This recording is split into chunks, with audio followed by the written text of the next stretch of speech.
You're listening to an Airwave Media Podcast.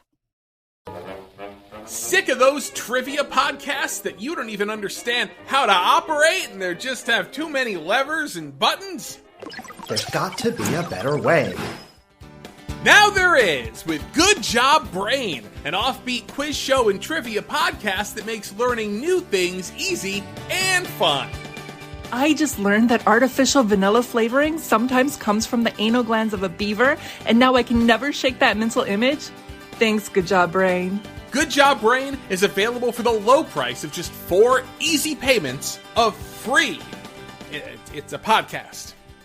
Good Job Brain is part of Airwave Media and available on all podcast apps. Operators are standing by.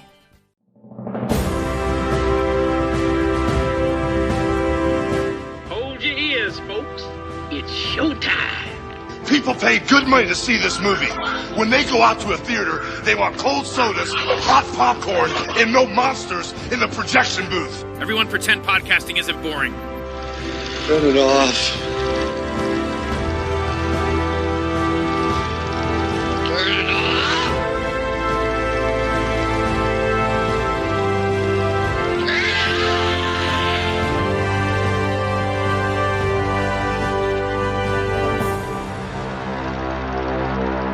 You want to hear how you're going to die, Holiday? First, I'm going to shoot you in the stomach.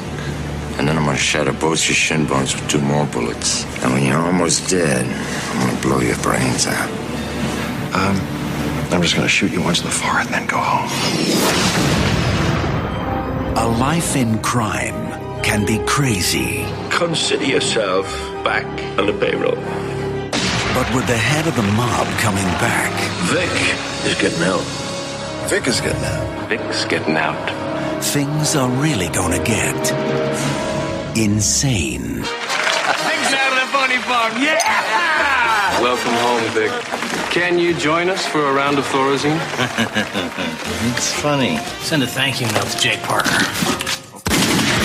And anyone who doesn't like it... I want you to be very nice to Ben, but if he gives you any trouble, shoot him. ...will just have to bite the bullet. Oh, no. But that's the way it's gotta be, Ben, my way. Oh, no. Yeah, my way. Okay. United Artists Pictures presents... I thought you should know. Sleepy Joe. He got his brains blown in. In fact, he's dead. A story of power. It's Mad Dog time. Betrayal. You've been seeing Rita in the night and me in the day? Nobody 2 times me. 2 times! And sex. I hope you don't crash. You 2 times me 2 times! In other words... Thank you all for coming. The whole shooting match. What is my philosophy of life, Vic? I hear he's quick in the trigger. I hear that Nick is quicker than Mick, and that Mick isn't as quick as Nick. I pick Nick over Mick. Run out of people to kill me. Don't look at me. I just ran out of bullets. Ellen Barkin, Gabriel Byrne, Richard Dreyfuss, Jeff Goldblum, Diane Lane, Larry Bishop, Gregory Hines, Kyle MacLachlan, Burt Reynolds. Ben, go home.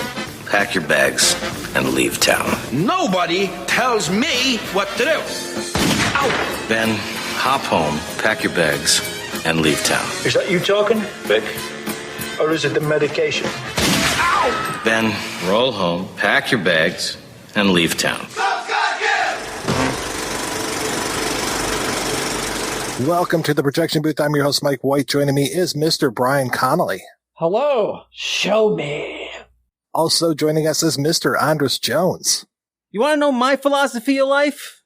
On this special episode, we are looking at the 1996 film from writer, director, actor Larry Bishop, Mad Dog Time. Released in the wake of Pulp Fiction, it's something of a metaphysical gangster film with one of the most astounding casts ever put together.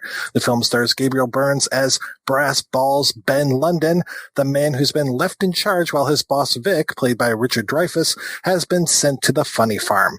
Meanwhile, Mick, played by Jeff Goldblum, has Vic's girl Grace, played by Diane Lane, on ice. We will be spoiling this film as we go along, but I don't really think that's an issue. Kind of needs to be spoiled. This is a request from Andras, one of the Projection Booth's lovely Patreon donors. So, Andras, when was the first time you saw Mad Dog Time, and what did you think? I told the story about how I discovered this film when we covered it as the first film on our podcast, The World Is Wrong. It's a fairly common story of stumbling across a film and loving it and then never being able to find anyone to talk about it with. And I discovered it under the title Trigger Happy, and that was in the late 90s. So cut to just a few years ago, and I'm starting to get into movie podcasts, and The Projection Booth was one of my favorites. You've talked with several people I've worked with over the years, and I was always kind of expecting you to get to Mad Dog Time. As I added one film podcast after another to my diet, I experienced something else that may be common for listeners of film podcasts, is that I kind of went from hoping you'd cover it to dreading that you'd have the conversation without me. So eventually I knew I needed to start a podcast just to make sure that I could be in the conversation about this and make a couple of points that I think are really important about it. And they are these. One, that every one of the movie stars, the actors in this film, gets the opportunity to do something great that we've never seen them do before. And just on that alone, like I often talk about Gregory Hines' death scene, like that should be in his reel of the greatest things he's ever done. And I feel like that's true of so many actors in this. And just that alone with this cast means it should be a film that is in the conversation. So that, and then the other thing is that this is kind of personal for me, is that I just feel like this has to be on the short list of the greatest Jewish gangster films. I got to interview Larry Bishop, and he didn't agree with that at all.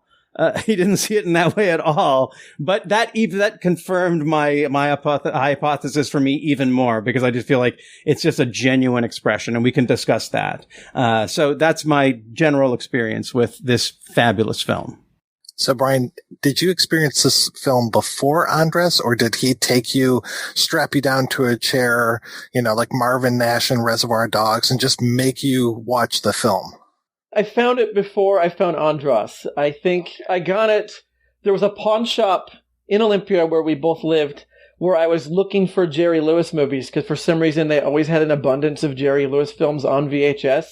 And so I went there, and there was like a gold mine. I was getting, the Geisha Boy, cracking up. This is so exciting. And they had Trigger Happy. And I was like, should I get that movie? I heard it's the worst. I only knew it from the Roger Ebert review where he just ripped it to shreds. But that makes me want to watch it even more. Like, that really makes me interested in what this could be. And so I took it home. I think I watched it that day just because I was like, I've always wondered about that movie.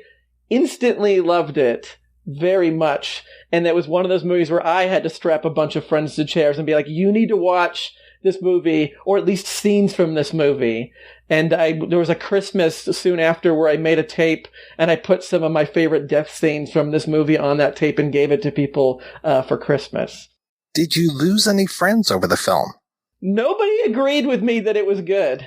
I was definitely a man alone, and so it took me, I think, to be friends with Andras a few years later to meet someone else who liked this movie as much as me, if not definitely more than me even. As much as I love it, Andras loves it even more.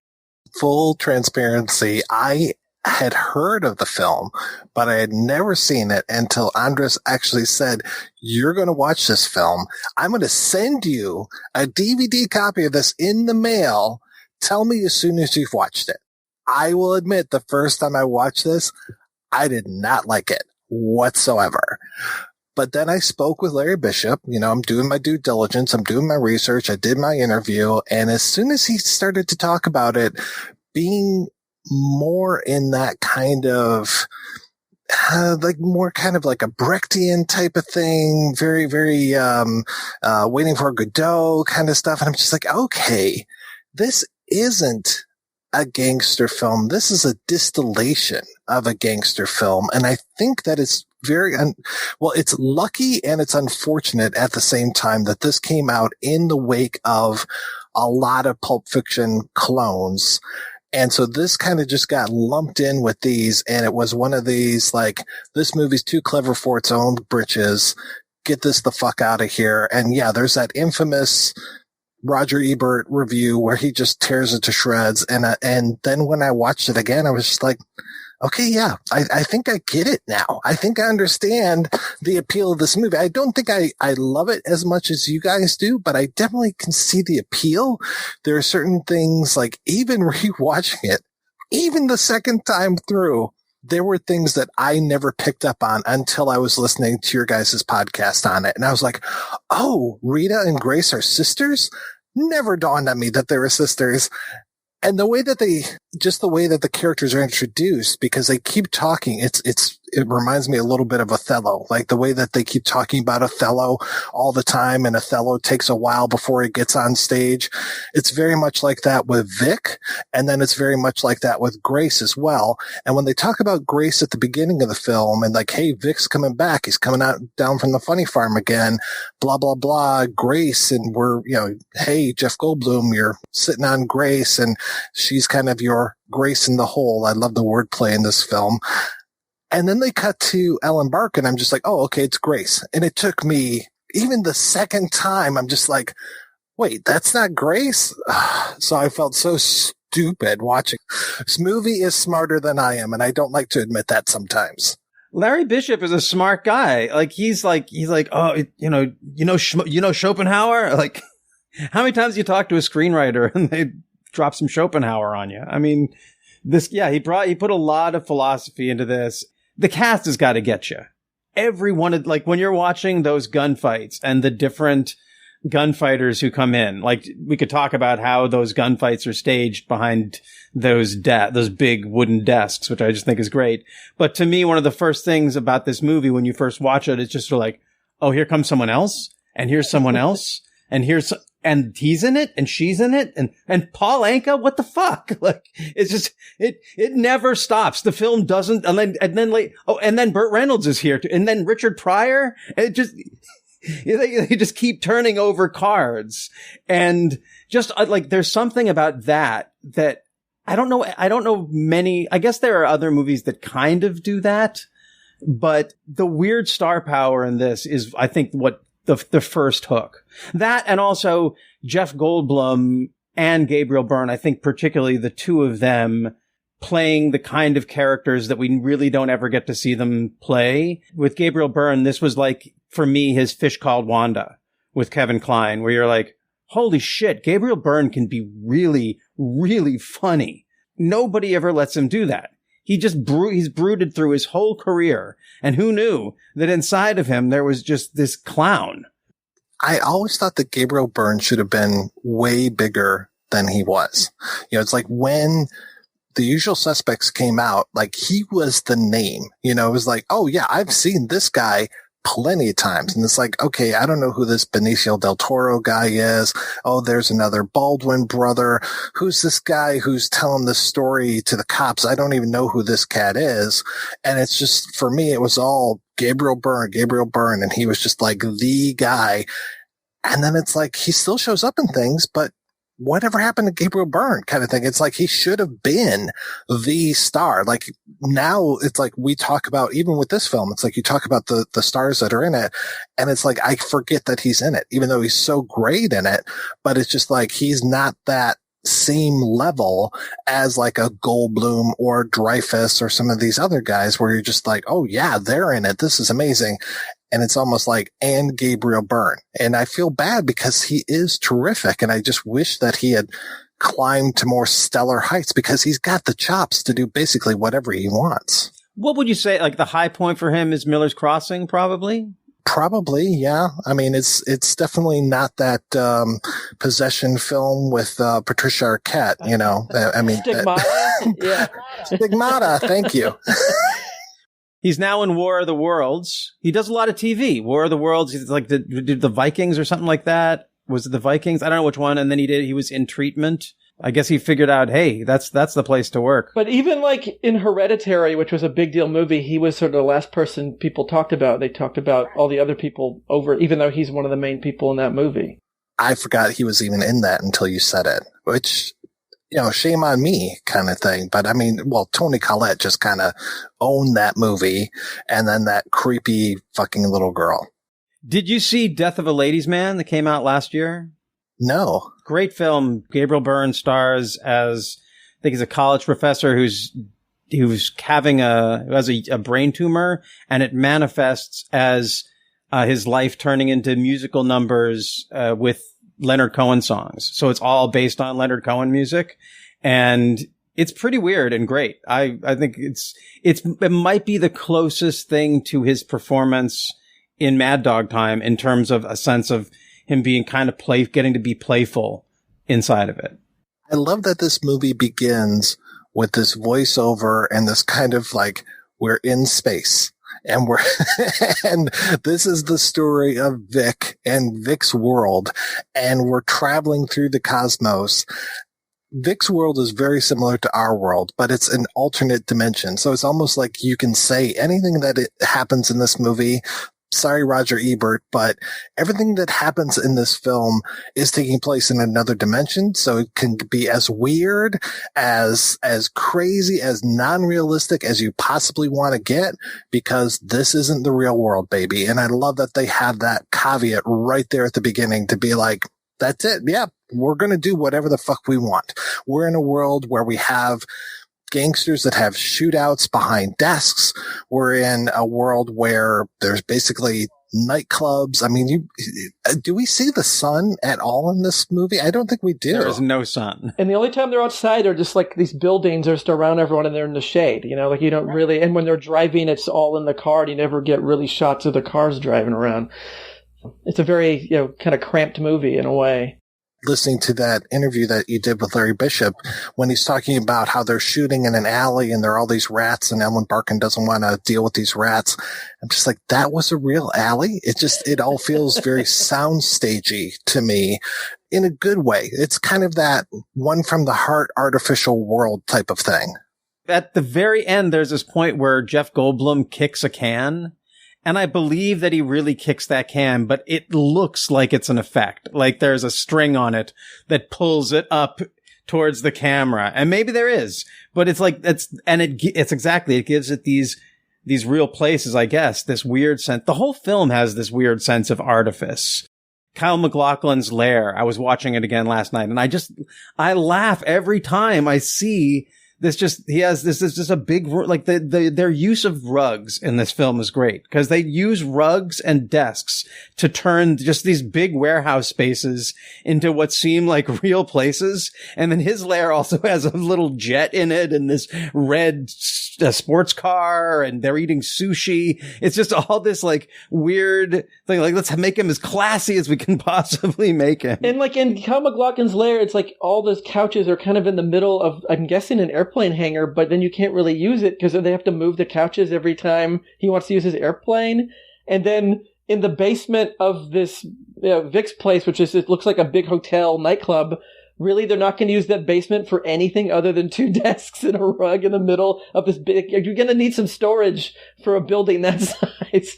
I guess they put it elsewhere and just have their private little giant, like in any other movie, those scenes would take place in little rooms. But the fact that it's like in this big thing, and that I feel adds a lot to that kind of Samuel Beckett feel, that Brechtian thing. It really makes it feel like theater and like adds to this absurdity and this, that makes it more artistic than if it was just in a regular room. Just the fact that it's in this giant, huge basement.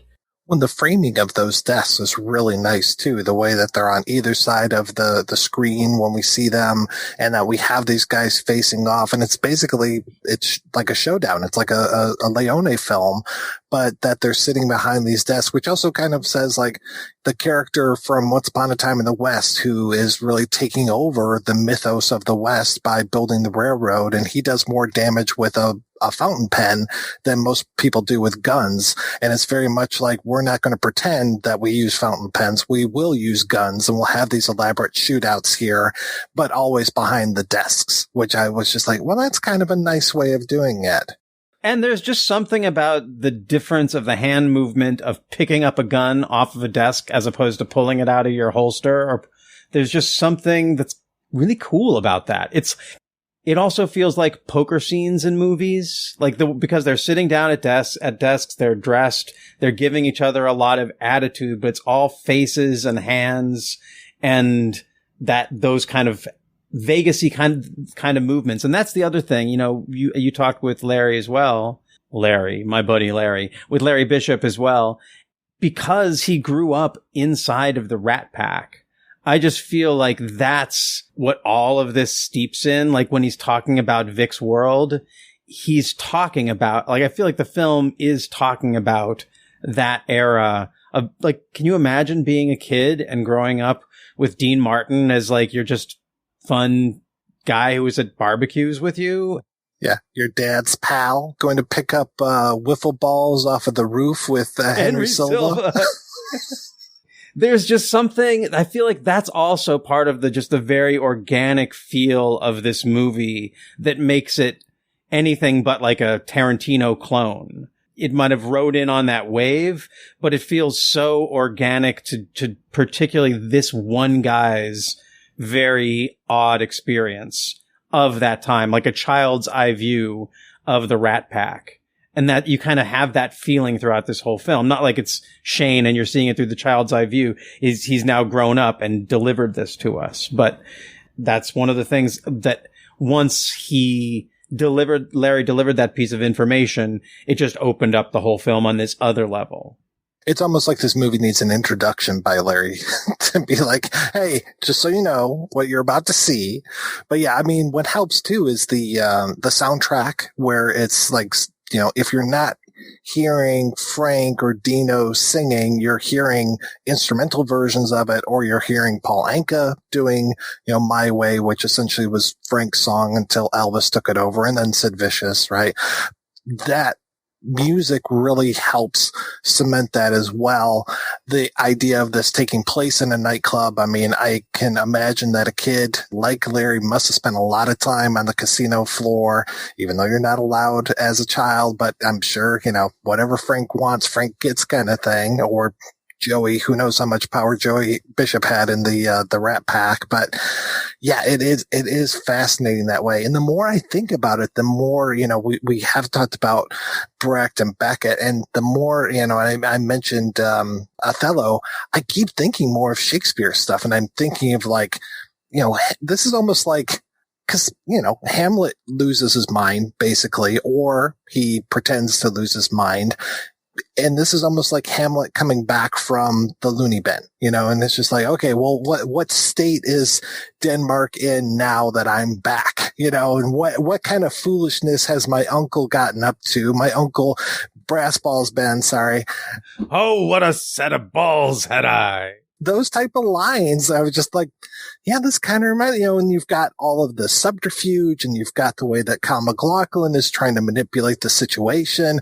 And he basically is a Shakespeare villain, especially the way that he's just like, okay, well, this guy's going to take out this guy, and this guy's going to take out this guy, and then I'm going to be in power, and that's it. And then you have like this other players that come in, and they're just there to help the machinations of power brokering that are going on. And then, you know, kind of like a good Shakespeare villain and a good Shakespeare play, you get so many deaths. I mean, by the end of this film, there are only 4 people that are still alive. Everyone dies in this film. Like a Shakespeare play, you're right. Are you a fan of Christopher Jones? Because when I talked with Larry Bishop, it's funny, he was the actor he couldn't stop talking about. Like when of all the people in this movie, he was like, oh, you know, Christopher Jones. And everyone and I got this person to be in the movie because I was told him Christopher Jones was going to be in it. And now the film is actually kind of a reunion of Wild in the Streets, because it's got Larry Bishop and Richard Pryor and Christopher Jones. That was my way, and people will hear this later, that was my way of getting in with Larry. Like you find that subject that you start the person off on. And I usually am like, how'd you get into the business? But with him, he was born into it. But I'm just like, I love Wild in the Streets. So I was just like, hey, tell me about your experience shooting that movie. And I think, to be fair to people, I think he almost spends more time speaking about Wild in the Streets than Mad Dog Time.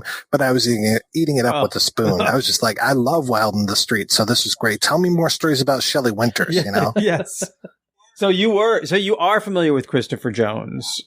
Yeah. And so having him show up in here as the fake Nick. Phony Falco. Phony Falco. Yes. The trick Nick.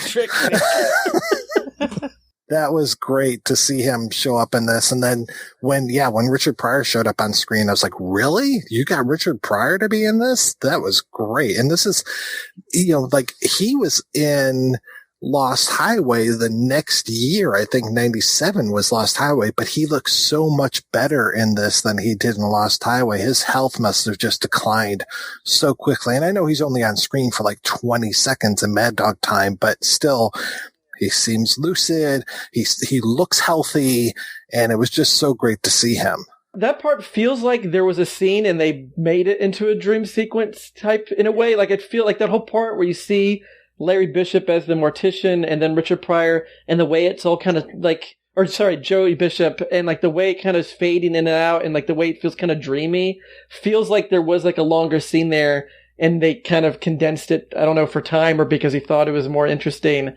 But I wish there was like deleted scenes, because I feel like that feels like a deleted scene that's put into a movie shortened. Yeah, unfortunately, this movie has gotten no respect. I'm surprised that it was even released on DVD, because, you finding it in a dollar bin, it feels like that. It feels like when I was working at Blockbuster, this would have shown up one copy, and if it didn't rent within 6 months, they would have just thrown the 99-cent sticker on it and put it into the bin. Yeah, that's pretty much how I got it. Except it was Hollywood Video. It's exactly what it was. It's actually kind of become a little bit of I don't know, like and we've taken it on, like with the World is Wrong podcast. We really want people to, all the films we cover, we want to champion, but there's something that's really special about this one that just feels like our podcast will have succeeded if we can get this film into the conversation, because it deserves it. And Larry Bishop is such an interesting film figure. As an actor and all of the stuff he brings, it just feels like this is a way into a very particular and interesting view of film. And of course, your show has a lot more, has a much bigger audience. So we've already achieved that a little bit. Well, and thank you for putting it out on Vimeo so people can not have to try to find a VHS copy someplace or like one of the elusive DVDs. Although, actually, we did upload it to Vimeo so that when we released this, but since then it has become available on Tubi. So people can watch it legally with commercials. And Hoopla. I watched it on Hoopla today, so you can use your library card to watch Mad Dog Time. Commercial free. Kids, start doing your book reports on Mad Dog Time. I was completely honest. I didn't like this movie the first time I watched it, but watching it the second time, I was just like, there's so much more to this that you could write book reports on this. There should be a lot more scholarship done on this because it is so dense. And not only are there rhymes in terms of there being a Vic, a Nick, and a Mick through this, but there's also rhyming themes that come through it. There's rhyming ideas that come through it. There's even just the refrain of like, what is Mad Dog Time? And what is, you pointed out on your podcast, there's that great line of Gregory Hines where he talks about, Mad Dog Time and Trigger Happy all in, one sentence. And then the idea of, Grace is the one that triggers Vic's happiness. I mean, it's great that there's this level to the dialogue, and you could just pass it off and be like, whatever, it's too full of itself. But I really find that there's a lot of intelligence behind this thing, and that you can just brush it off, no problem, just be like, oh, whatever, fuck this movie. But I think really you got to give it some time and sit with it and think about it, because there is more to it. I won't say that this movie will possibly change your life, but there's definitely something to it. It shouldn't just be thrown into the bin and then people say, oh, that's just another Tarantino clone. Speaking of Tarantino clones, I believe Bryan was thinking about this. Didn't you come up with some kind of a list of your favorite Tarantino clones? So I'm a big fan of the Tarantino clones, and no one else is. And there was a time where I tried to start a thread on Facebook a while ago being like, let's name all those post-Pulp Fiction movies. And everyone was like, why? Why would we ever want to revisit any of those movies ever? And that's like it was like just a weird genre that just kind of dropped on our laps in the 90s. And then there's still little remnants of it, but I just feel like And this movie, it makes sense why it's grouped into it, and I feel like its existence is probably because of Pulp Fiction. I don't think this movie could have gotten the money if a Tarantino world hadn't existed before this, and you have all your like actors from yesteryear mixed with new actors, like people looking a little funny. So it definitely works in that world of a Pulp Fiction, and it has the aggressive writing like a Tarantino. But this is so much better than like a 2 Days in the Valley. But I'm also a big fan of like Things to Do in Denver When You're Dead, which is another weird take on the Tarantino genre. Or Eight Heads in a Duffel Bag is good too. I mean, like I feel like all of these movies maybe need to be watched again just because it was an interesting thing that happened where everybody wanted to write their clever, philosophizing, shoot someone in the face comedy. There were a lot of good things that came out of it. I think I remember liking 2 Days in the Valley. I think mostly because it introduced me to Charlize Theron, if memory serves. There was some good, there was some bad. I mean, you could probably even say like things like Lost Highway might not have gotten greenlit without this. I mean, because that was 3 years after. I mean, we rode this Pulp Fiction wave for a long time afterwards. And any time there were gangsters or thoroughly written dialogue, sometimes some more clever than others. There are some filmmakers, for better or for worse, that are still working today because of Pulp Fiction. I mean, I love Doug Liman, but people were just like, oh, well, Go. It was a Tarantino clone. Or I don't like Bryan Singer, but people were like, oh yeah, Usual Suspects was a Tarantino clone. And there was some good, there was some bad. I mean, I don't remember liking Truth or Consequences, New Mexico, but I did like Love in a 45. So there were a bunch of these movies out there. I remember, to your point, Brian, there was an article written, I think, at Vanity Fair where they were trying to group all of these things and they were calling them Scuzz Cinema.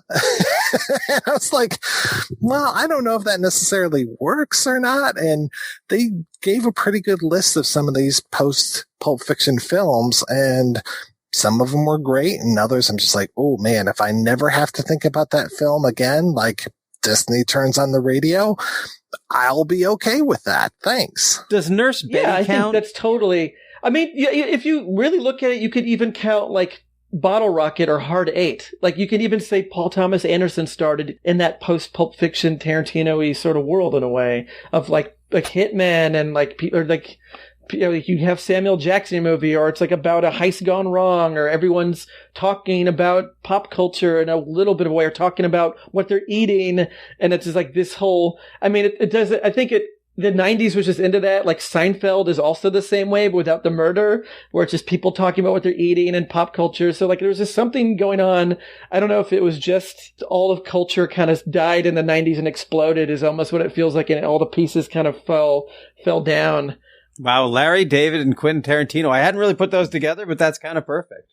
It's this much the same kind of writing. It's like Tarantino movies in a way you can say are movies about nothing, sort of. Like he has more plot, but it's, people talking about bullshit, like not really talking about exposition, but talking about just what they did or what they ate or what they're watching. That's very much a 90s thing. I mean, think about all the conversations they have at Monk's in Seinfeld.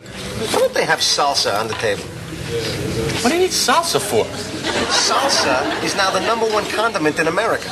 Do you know why? Because people like to say salsa. Excuse me, do you have any salsa? We need more salsa. Where's the salsa? No salsa. It must be impossible for a Spanish person to order salsa and not get salsa. I wanted salsa, not salsa. Don't you know the difference between salsa and salsa?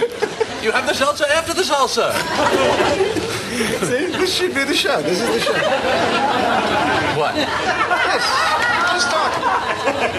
Yeah, right. I'm really serious. I think that's a good idea. Just talking? Well, what's the show about? It's about nothing. No, that's right. And then like you have Kramer wearing Hawaiian shirts, and then everyone in Pulp Fiction wearing Hawaiian shirts. It just feels very much like Seinfeld's obsessed with comics and Superman, and that's very much like Clarence and True Romance. I feel like there's definitely like a thing going on. There's a conversation between Larry David and Tarantino in a way. This movie, Mad Dog Time, fits into that world very much. But it's definitely shouldn't be thrown in the Tarantino ripoff bargain bin, like you said. I think there's something more interesting going on here. Part of it's just it lives in the performances. Like, I think just the performances in this are so special, but also I feel like there is something that's pretentious in the best way, as we were talking about with this film. I think when the Tarantino ripoff thing doesn't work is when there's a, like, trying to be cool thing going on. And I don't feel like this is trying to be cool. It feels like it's going out of its way to be kind of goofy. And it just happens to it actually is very cool, but that goofiness and that, I don't know, the pretension of like, the place is called Grace's DNA, and because she has a baby, and just the philosophy, the philosophizing, and everyone has their own philosophy, and that this film is such a philosophical film. Like, that kind of stuff just feels like it puts it just slightly, well, in a slightly alternate universe, like Vic's world. It puts it into Vic's world. Everybody should love Jeff Goldblum. For whatever reason you love Jeff Goldblum, be it Ian Malcolm or his role in Invasion of the Body Snatchers, he brings something to the party, and he brings so much to the party in this film. And he's just endlessly fascinating to watch. And I love that he's not doing the typical Jeff Goldblum in this. He's not doing that, stuttering, stammering thing that, Taika Waititi was just like, okay, yeah, just do Jeff Goldblum impersonation for this role. And God love him. I love him in Thor Ragnarok. But in this, he brings something so different, and he brings Jeff Goldblum cool. He brings that, the long fingers tickling the ivories, doing a jazz standard type of Jeff Goldblum performance to this. And I just love him in this role. He is so cool and just so goddamn sexy too. I think it's got to be the least neurotic role he's ever played. Usually plays someone who's cool but neurotic, like in Jurassic Park or The Fly. But here, there is no anxiety. He is the most calm person in the whole movie, in a way. And only at the very end does he seem to break, when he makes fun of Ellen Barkin, like what she said, and he kind of turns into a little bit of Jeff Goldblum, in that moment where he's all making fun of her and kind of excited about that moment. But before that, that part where he's massaging Ellen Barkin's like inner thigh, that's super hot. That's super sexy Goldblum. I want Jeff Goldblum laying next to me doing that to me every night. Yes, please. We all know that Richard Dreyfuss can go fucking ape shit, and here he is given a ticket. Hey, you can be Bob in this movie. You're not the doctor anymore. You're the guy from the loony bin, and you come back and everything is wrong in your world. You don't know where your wife is or girlfriend. You don't, you've got this guy who's running stuff, Brass Balls Ben, who's just a fuck up. And he could lose his shit and just go crazy through this entire performance, which would be very fitting with the character, but he doesn't. He is the calm center of the world. Even when he has that incredible moment. God, that whole sequence of Paul Anka singing My Way and Gabriel Byrne trying to take it over. I love Paul Anka and his reactions to Burns. His straight man act, and he's doing some classic straight man acting in that scene. So oh my good. God. The looks of annoyance he keeps giving Gabriel Byrne when he just kind of, and he's shorter than Gabriel Byrne, so just looking up in these little side-eyed, what is this guy doing? He's ruining my song, and he's embarrassing himself. And that's the scene that when I show to people, that loses people. For whatever reason, they get such secondhand embarrassment seeing Gabriel Byrne being goofy, which is weird to people, and then him interrupting that song. I've had a few people be like, I can't handle this. This is too uncomfortable for me. This is too embarrassing to watch. And they leave at that scene. Oh, then they miss out on what's about to happen because it's so good. So you were getting at I know the moment you were getting us to with Vic's super cool response to what happens here with him taking over with Iron Balls Ben London taking over his song. When he stands up and he's just like, everybody out, and everyone just rushes out of the place, not running, just very fast walking. because they know that something bad is about to happen. Actually, the line is, he says, "Thank you all for coming." And everyone knows that means it's time to leave. And they all do. Everybody out except for Brass Ball Ben London on stage, Richard Dreyfuss out there as Vic, and then Jeff Goldblum as Mick. And that whole thing of pack your bags, walk home, pack your bags, and leave. And he gives him that opportunity, and he doesn't take it. And he shoots him in the leg. Hop home. Roll home. He keeps giving him as many chances as he can. It's like the Monty Python bit. It's with the soldier. Yeah. Now stand aside, worthy adversary. 'Tis but a scratch. A scratch? Your arm's off. No, it isn't. Well, what's that then? I've heard worse. You liar. Come on, you pansy. Ben does not know when to shut the fuck up, and does it to himself. Goes on forever. Like, it just goes on.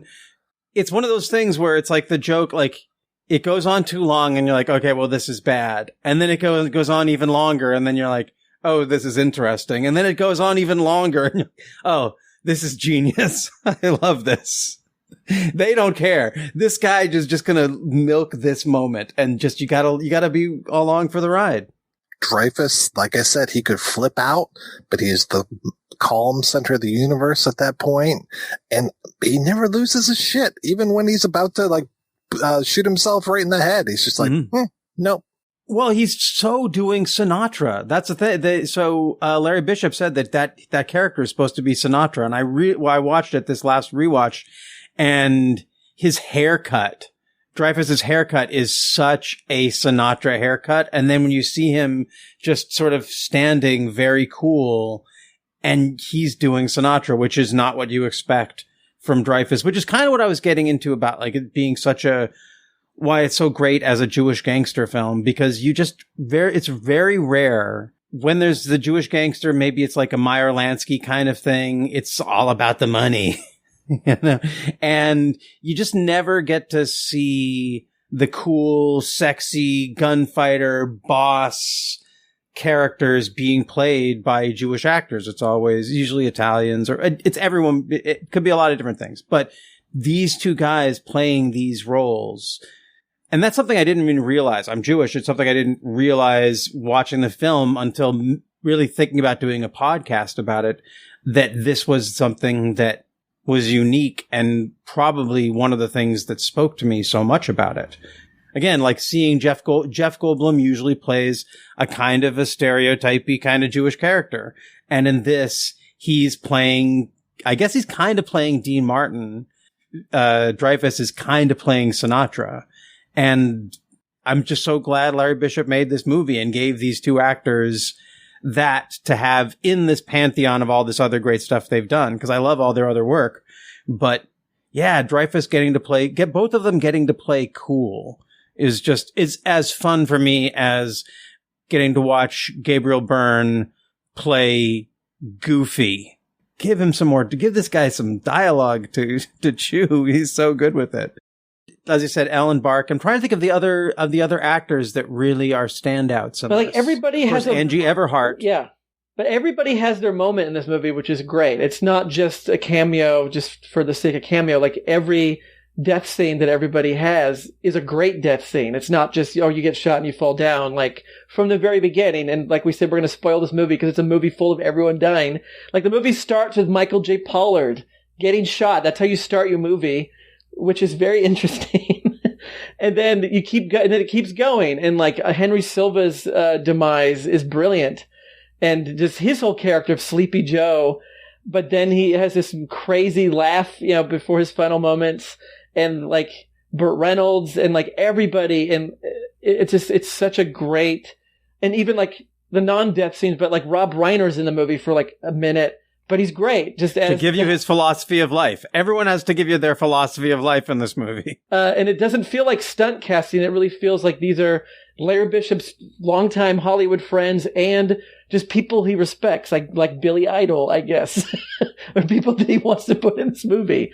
And it's not, you can never predict who's going to show up in this movie. It's not like other movies where you're like, oh, I think I kind of know where these what these kind of cameos would be like. Oh, it's all like horror directors or whatever. But this one, it really keeps coming out of left field. We're like, oh wait, Billy Drago's in this movie? How weird.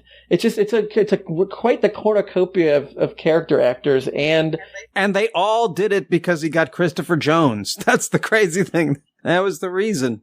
I love that opening where you were talking about Michael J. Pollard. You got him at the desk. You've got an unseen figure at the desk. You've got Gabriel Byrne on the other side. And then sleeping on the floor is Sleepy Joe, the Henry Silva character. He eventually gets up and starts to join in. And then after Pollard is dead, I think that's when we see who the third person at the desk is. And that's super cool Jeff Goldblum. That's Jeff Goldblum sitting right there. And it's like, what a way to not introduce your character until that moment. And I'd love to, I'm so glad, Andras, that you asked the question, because I meant to ask Larry about the picture that's in the room, which is that I think it's a bull, like tearing apart something, and that it's based upon the Picasso picture of the cat eating the bird.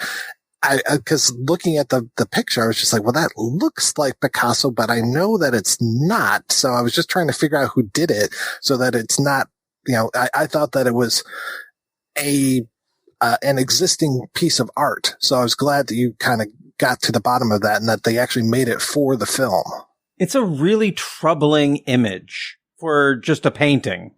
That's like the first thing that we see after this wonderful sort of alternate universe opening. And it really does set this how long did it take when you were watching this before you realized it was a comedy? It might have been some of the wordplay. It might have been, I might have started laughing just when I started to realize that there was a Nick, a Mick, and a Vic. But yeah, it was probably something that Gabriel Byrne said. Yeah. It's very, the tone is constrained enough. And they're cool enough in their delivery that it just feels like a stylized gangster film, and they're killing people.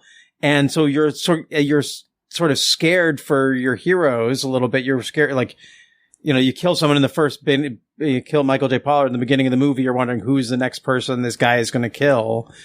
Like, it's one of the things I was watching it last night. I was trying to remember what it was like watching it the first time and not knowing what's going on.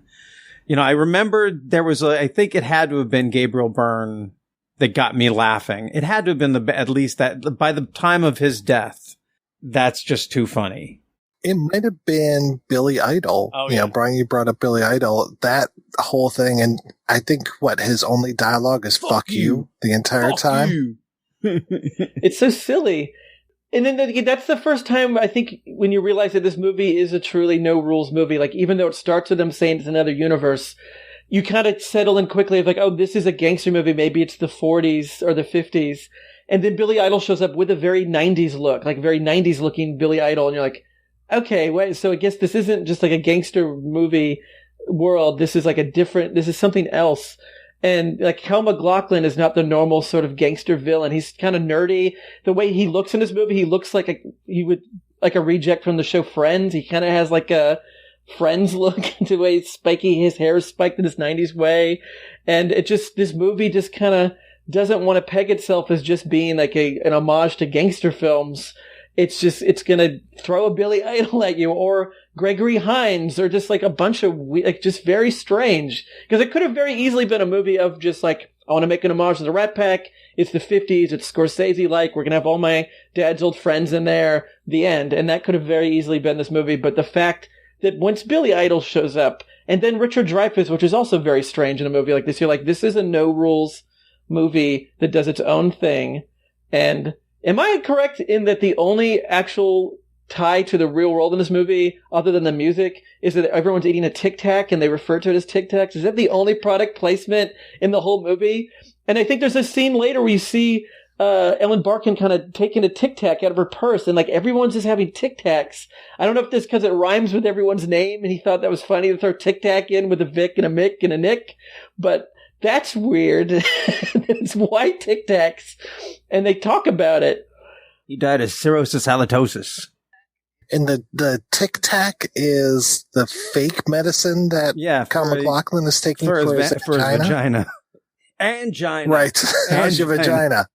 Ben London just I love you. Like, let me go fuck with him. Him messing with people is the best. I love that. Yeah. He's almost Rodney Dangerfield-esque, you know, like when Rodney Dangerfield comes into the country club. Yes. Oh, this is the worst looking hat I ever saw. Well, you buy a hat like this, I'll bet you get a free bowl of soup, huh?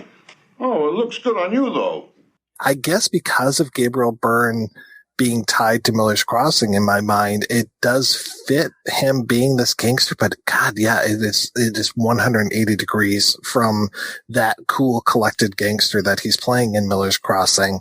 Wild man. And yeah, I wish they would just let him off the leash a lot more because he just impresses the hell out of me. Everybody in this movie impresses the hell out of me. Even times where I'm just like, why is Burt Reynolds here again? I'm not really following why he's here, but I'm glad to see him. It was such a nice thing. And I want to say that this was pre-Boogie Nights. So this was, before he had his big resurgence. What does he do? He's doing some sort of a Brando thing.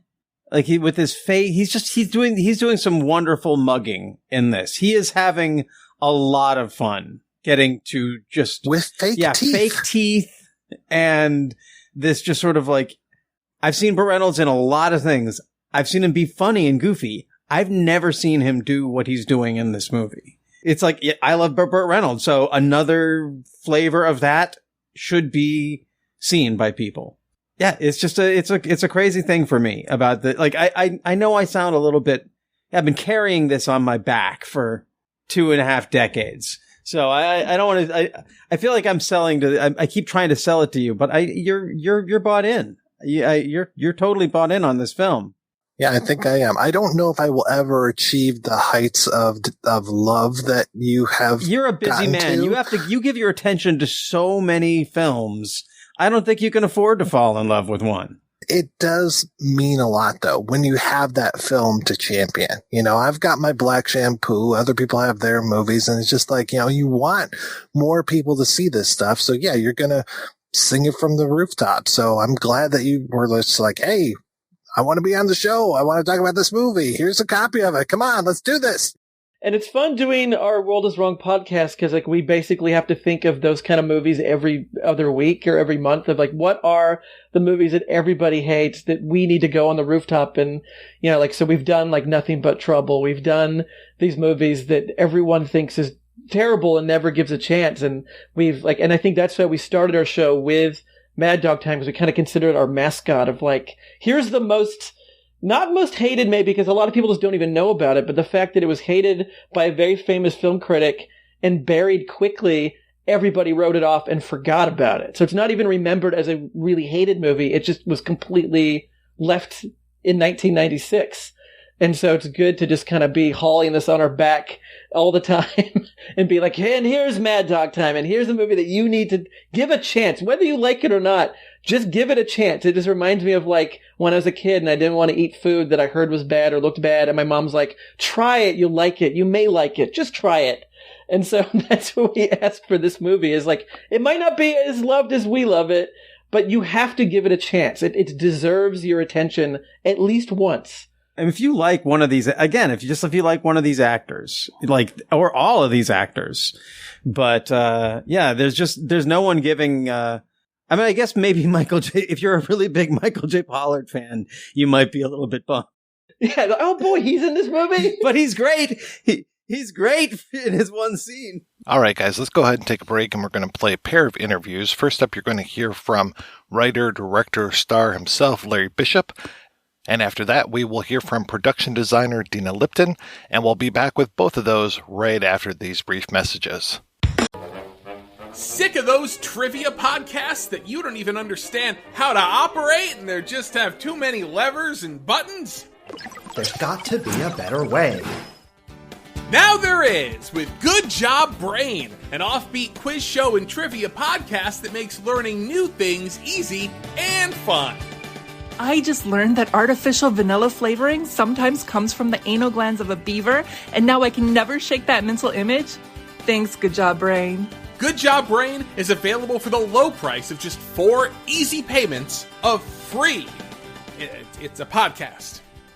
Good Job Brain is part of Airwave Media and available on all podcast apps. Operators are standing by.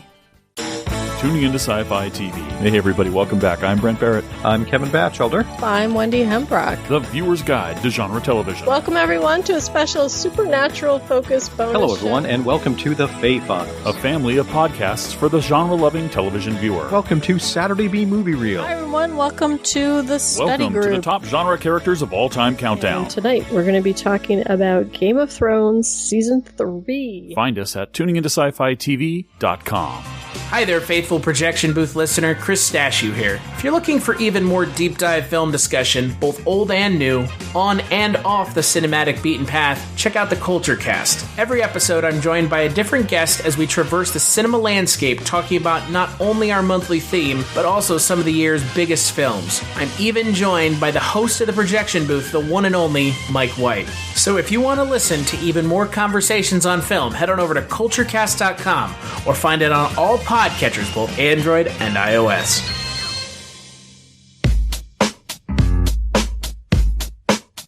It's not easy having a good time, and it's not cheap either.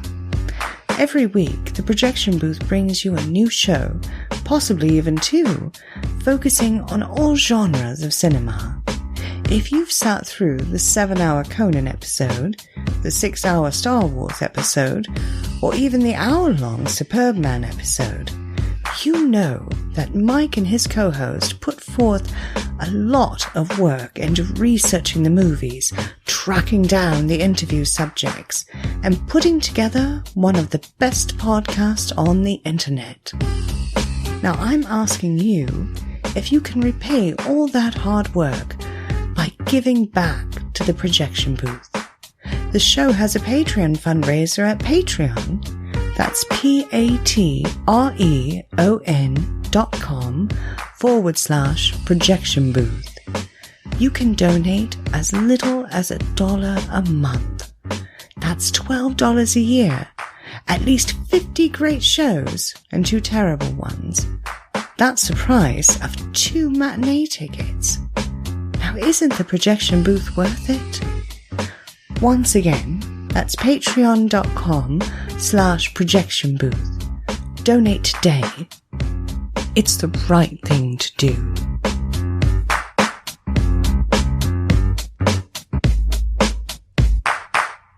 I'm Chris Cooling from Forgotten TV, and you're listening to The Projection Booth, the ultimate movie podcast. I know you had been acting for just a few years when you were in Wild in the Streets. Can you tell me about your role in that and what your experience was like? The Wild in the Streets is, let's see, how would I even phrase this? The minute I got on the set of Wild in the Streets, I was home free. I think it was released when I was 19, but I think I did it when I was just 18, going to be 19. I knew the minute I didn't want to do television, I didn't want to do anything. The minute I got on that movie set, that was it. So it was like really, really an amazing thing because I wound up with like a 6-picture deal, but I think it turned into 8 pictures, but I was signed to a 6-picture deal with American International. And they were doing, the second one I did was a motorcycle movie called The Savage Seven. So when I got on, I'll never forget it. The minute I got on the set of Wild in the Streets, because I'm just trying to think, there was that scene where we had like 300, the Senate, and I never saw, in other words, I'm a young kid, so I never saw that many good-looking women all in one place, okay? So, and it was just like, this film, it was a very unusual film, as time goes on. When did you first see it? Oh gosh, had to have been at least 20, 25 years ago. I think maybe when it first hit DVD, or might have even been on VHS. I know it was kind of tough to find for a while. But, and did it resonate with you immediately, or? Oh yeah. it's almost like a dystopian kind of thing. Plus, you've got the teenage rebellion and all that. It reminded me a lot of Peter Watkins' Privilege, which I think came out around the same year. Yeah, exactly. Yeah. So, and Christopher Jones starred in the movie, and he was absolutely fantastic. And he became a very good friend of mine. I put him in Mad Dog Time, but he did me a favor by being part of it, because he had really stopped acting after Ryan's daughter. So I developed a relationship with him slowly, because I didn't want to press him for anything, but I knew that I was going to wind up writing and directing and producing and starring in my own films. So I was letting him know that. And then with Christopher, I handled him very, very carefully. And over a period of like a year or two, he started to ask me about, so when are you doing that, when are you doing that movie, Mad Dog Time? So, and that's how that came about, but I was really impressed with him in Wild in the Streets. He was fantastic. And Diana Varsity, for me, she like steals the movie. She's like so perfect in that movie. But Christopher was like really, really not, he was about, I think he was around 7 years older than I was when I did Wild in the Streets. And he was like really, really supportive of me. He was really, really, and I never forgot it too. Because, you never know which way, on a set, which way a relationship is going to go. There's a lot of egos on the set, there's this, that. But he was really, really supportive. I had an improvisational comedy group called The Session at that time with Rob Reiner and Richard Dreyfuss. And we were playing at a club called the Troubadour in Los Angeles. And Christopher came to see me, and he sent his managers to come to see and he just was very, very complimentary about everything. He was like really, really a good guy. I think I never asked him anything about his personal life. I think he liked the idea that I never invaded his privacy. I was just always glad to see him. And so that's how that happened. I'm very curious what it was like as far as being on set, especially you have all of these young people. It must have gotten a little wild at times. Yeah, no, it was like a dream come true. It really was. And it was in the heart of, from like 67, 68. It started around 1966, 67, 68, 69.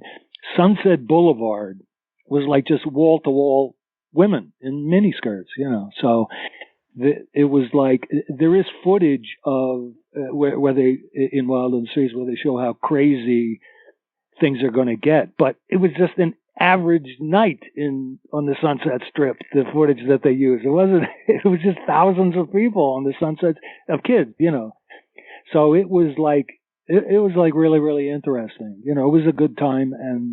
But like I say, I had an improvisational comedy group. But the minute I started making movies, I knew that was it. That's all I was going to do, was be in movies and then eventually make my own movies. But Wild in the Streets really, really set the tone for it, because I got a good, I watched Christopher Jones quite a bit while he was doing his scenes, and I learned quite a bit from him. He had a really, really a good thing going on. He had a really a good thing going on. So I was able to absorb how he was doing things, and it came into play for me when I did the next one, which was The Savage Seven. When you're starting out in movies, you're kind of testing the boundaries of how far you should go. Like, for instance, Marlon Brando to me was always the greatest actor ever. And he had a huge emotional range, and he had a huge character range. I wasn't like that. I was more like when I had girlfriends like at 16 and so forth and so on, and I take them to movies, they always felt like I was closest in terms of emotional and character. I was closest to Steve McQueen. So I always took note of that, because a girlfriend can tell you a lot. So, and also you don't want to get caught on screen overextending yourself emotionally if you don't have it.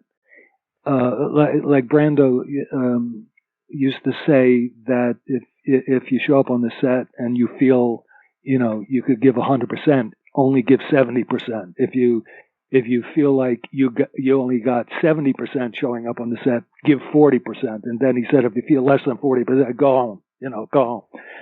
So, but I always thought, what he was teaching me was to take a little bit off of what you are. Don't, hold back, because it's always very, very, and Brando was an expert at that, until he always explodes in some movie, whatever movie it is, he explodes at some point. But you could see that he had a lot going on, and he was able to hold back until the right moment. So but that's a learning process for your own self, because at the beginning you think you're great with everything. Okay. So, but as I went through the 6 or 8 movies I did for AIP, I tried a lot of different things, but the ones that worked best for me, by the time I get to a biker movie called Angel Unchained, I know what to do from that point on. But it took about 3 or 4 movies before I knew exactly how I wanted to present myself on screen. So that was it. Wild in the Streets, I'm taking chances. I'm just having fun. I mean, the part was fun. The AIB, it was like their biggest movie at the time. All their movies were. We shot it in 24 days, and that's where we shot all the AIP films that I did. We shot in 24 days. But this was the most costly movie they had ever done up until that point. But it was a big, big hit. The experience with Shelley Winters she knew what she was doing. All the people really knew what they were doing. Hal Holbrook knew what and then of course Richard Pryor, I think it was his first movie, first or second anyway, but, and we developed a friendship too.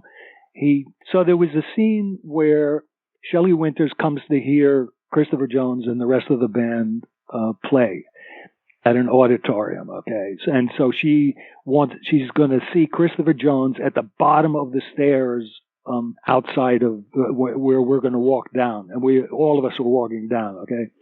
So before we walk down, Richard Pryor says to me, Dinah Varsi, Christopher Jones, Kevin Coughlin, all of us said, let's take off all of our clothes and walk down, okay? So we go, that's fantastic. Yeah, let's do that. We'll do that. And we'll really shock Shelley Winters, right? But to show you where we were all at, we were big talkers, but Richard Pryor is the only one who took off completely naked coming down. So he had a lot of guts, okay? And Shelley totally fainted.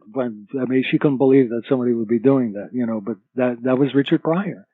The other thing that I remember really, really distinctly, because I was bonding with Christopher and I was bonding with Richard Pryor, was one day at lunch during the Senate sequence, where there's like 300 extras, in the balconies and everything. Richard Pryor and I go out to lunch with Christopher Jones and his manager at a restaurant.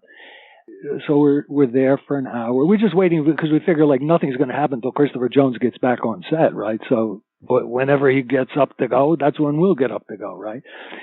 So about an hour and a half into this, if you can believe this or not, an hour and a half into this, Christopher Jones' manager says to me and Richard Pryor, don't you think you boys should be getting back to the set? And Richard Pryor and I looked at each other like, what?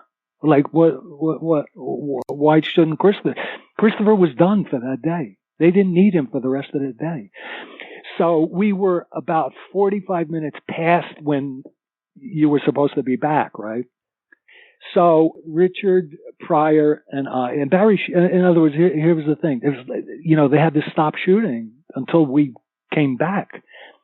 So we get in there, and the only lines that Richard Pryor and I have in the Senate or in the balcony is we both say amend, amend, amend. That's the only thing. But they needed us to be there to say amend, amend, amend, right? So we take our place on the balcony, and Barry Shearer with a megaphone. Barry was a great guy, but you could see he was a little perturbed that we didn't do it on purpose. We never would have done it on purpose. It was just one of those things that Richard Pryor and I didn't know enough to we just figured Christopher's not going back. Why we probably don't have to go back. On a megaphone, Barry Shearer goes, "Ladies and gentlemen, here are the two people that kept us waiting for an hour. Okay, here they are." So, and this is the only, and Richard Pryor says, amend. He follows Barry Shear's speech with the line from the thing. Dead silence. It was the only thing that I ever remember where I was the only one who laughed, because it was a funny thing to say, it took some guts, to say it. So, but dead silence. I never heard anything that Richard Pryor said to a group of people that people just didn't laugh hysterically, right? Dead silence. So I knew we were in big trouble. We were like in really big trouble. But I'm only 18, 19. I figure like, what? How much trouble? Maybe I'll be in a little bit of trouble. But how much trouble could I possibly be? But as it turned out, no one said another word to me. And then they offered me a 6-picture deal. So that was good. So in fact, how it happened was Sam Arkoff and James Nicholson were the two owners of American International Pictures. And the first day that we were able to see dailies, which is the day before, the stuff that we had shot the day before, Barry Shear invited me and the rest of the cast to see it. So when I came on the screen, I hear Sam, he had a bellowing type of voice. It was very, from like an old studio mogul. He went, "Who's that?" And so Barry Shear said, "That's Larry Bishop." He says, "He's got great eyes. Put him on the contract." Just like that. So that was cool. So I knew I was going to be okay for, actually the toughest years for any actor would be, most people don't show up in Hollywood until they're like mid-20s, okay? If they're from another state or something like that. So they don't get going until they're mid-20s. But I know at 18, 19, I've got 6 pictures at least that I can do. It's going to cover me for the next 3 or 4 years, So I was like, when I said originally, when we started talking that I was home free, I really was home free, because I knew that I didn't have to worry about anything. That was great. It was a great experience for me. And I still get a kick out of it. Sometimes they'll show it on TCM. If I'm around, I'll take a peek at it because it was like really, really out there. I'm always surprised it doesn't get more showings than it does on, like, I'm always surprised because it was out there. It was like really, really out there. So you acted for so many years, and I know that you wrote many things, but how was it when your first screenplay actually got produced? Somewhere, let's see, I think it was 1986, I woke up one day and I said to my wife, I said, "I'm not going to star in any other movies but the ones that I write." So she looked at me like, she said, "But you haven't written anything yet." So I said, watch, okay? So I went to, immediately started writing a thing called Sweating Bullets. And I was able to do it maybe in about 20 days. What had happened was, it was an odd thing because, sometimes as an actor, you'll be riding around in a car or something and you'll think of like, if you're still just thinking of yourself as an actor, you'll think like, it'd be good to do a scene like I do, like this type of a scene. Okay. And then like a month later, you'll be driving along and you'll say, it'd be good if I had this scene. Well, what happened was, over the years of doing that, I wound up with 25 to 30 scenes in my brain that were not connected. But what occurred to me, why I said it to my wife, was I knew that there was a through line that I had to manufacture, but it was easy to do because I had the scenes already in it was just a matter of transforming it into a structure. And that's what happened. So I wrote one scene a day for about 20 days, and I had myself a first screenplay. Fortunately, a woman named Judy Copage, I went to college with her. I went to UCLA with her, and she was a literary agent. So when I finished that, I didn't really know what to do with it, except that I knew she was a literary agent, and I had known her since I was like 18 years old. So I called her. So she got it. So anyway, we sent it out. This is like really an amazing thing in my brain that it happened this way, but it just shows you how things can happen. The first meeting that I have is with somebody who's leaving a company, a big company. He was leaving a big company, but had read my script and said, "Come on over and talk before I leave." And what happened was he optioned it the next day. So that was the beginning of it all. it was like one meeting I had in order to get everything rolling, which is like unheard of, really, when you think about it, because it just showed me that I can do this. Okay, and I wrote it for me to play the lead, and I wasn't looking to direct at that time, but his name was David Breaker, and it was just like one of those amazing things that happened. And that was the beginning of it for me. So I wrote, and then I wrote once that was option and we were moving it around quite a bit. There was a huge amount of interest because what caught people's attention was in those days.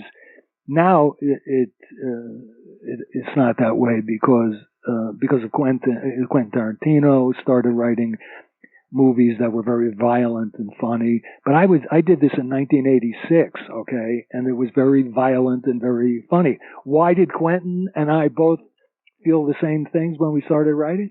Is because we were both really, really interested, and we were enamored of Sergio Leone. And that was the frame of reference, I think, in both of our brains, that you could get away with having a very funny movie that's very violent. No one had really done that before, the way Sergio Leone did it, you know. So I knew that I could do it with my sense of humor, which is different than Sergio Leone's sense of humor and different than Quentin Tarantino's sense of humor. But I knew that I could do it and that it would work. So that's what caught everybody's attention. So then I wrote a thing called Trigger Happy, which eventually became Mad Dog Time. And that was 1987. So I started writing that. And I took a little bit longer to do that one, not because I just felt like, well, wait a second. I made good on my promise with my wife here, is that I could do this. And so I took a little bit more time for each of the sequences. And then David Breaker, again, he optioned it, you know, right away. And what happened, so that was in 87. I don't actually make, a lot of people wanted this script. So, you know, that's what happened between 87 and 95. What happened in 95, though, was I gave the script to Richard Dreyfuss. We went to college. We went to Beverly Hills High School together, and we drove. When we graduated high school, we drove across the country together to New York, and we agreed we're going to make movies together. So that was it. You know, when I started writing these scripts, I said, remember that when we were driving across country, you know, in 1965, is we were going to make movies together. So here's one that we can make together. He read it and he gave it to his producing partner, who is Judith James, and she did something that the others didn't do. The ones that had either optioned it or I just had a huge amount of people coming at me to do all these scripts, you know, that I was writing. So, but she said, if you let me have the script, we will be in pre-production in 90 days. So that was something that no one else had said, because by the time it's 94, 95, I just want to get the movies made now. Okay. So that's what she said, and I said, "Okay, you got a deal." And that's how that one came about. We were in pre-production in 90 days. So that, and then we made the movie very inexpensively for about $5 million. Okay, if a studio had put together the movie with the cast that I had, Mad Dog Time, it would have cost them about $35 to $40 million.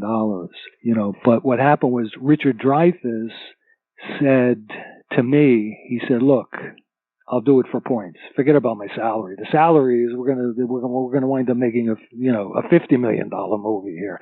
I'll do it for points, and we'll keep since he's producing it with Judith James, we'll be able to keep the cost of this down." But what happened was, when he said that he would do it for points, then everybody that I went to, Gabriel Byrne, Jeff Goldblum, Ellen Barkin, Diane Lane, they all said they do it for points. So so that's how that movie got done for a little bit more than $5 million, is everybody decided to do it for points instead of getting their usual salary. Dreyfuss was going to be getting like $7 million. I saw him turn down movies when we were in the production offices. He was turning down movies where they were offering him $7 million just to make the movie for him, you know. And then Jeff Goldblum was hot, and they were all making millions of dollars, all of them, every single one of them. So that's why I was able to keep the budget down on Mad Dog Time. You talked about Christopher Jones. It's great to see him. It's great to see Richard Pryor again. It was great to have that. But then, so it's like a who's who of everybody. How did you manage to get Billy Idol of all people? Some of the people I knew, and they immediately signed on to do it. I knew Richard Pryor. I knew Rob Reiner. My father signed up to do it. Although he was tough. He was tough to get. My father was the toughest one to get. Yeah. It is not.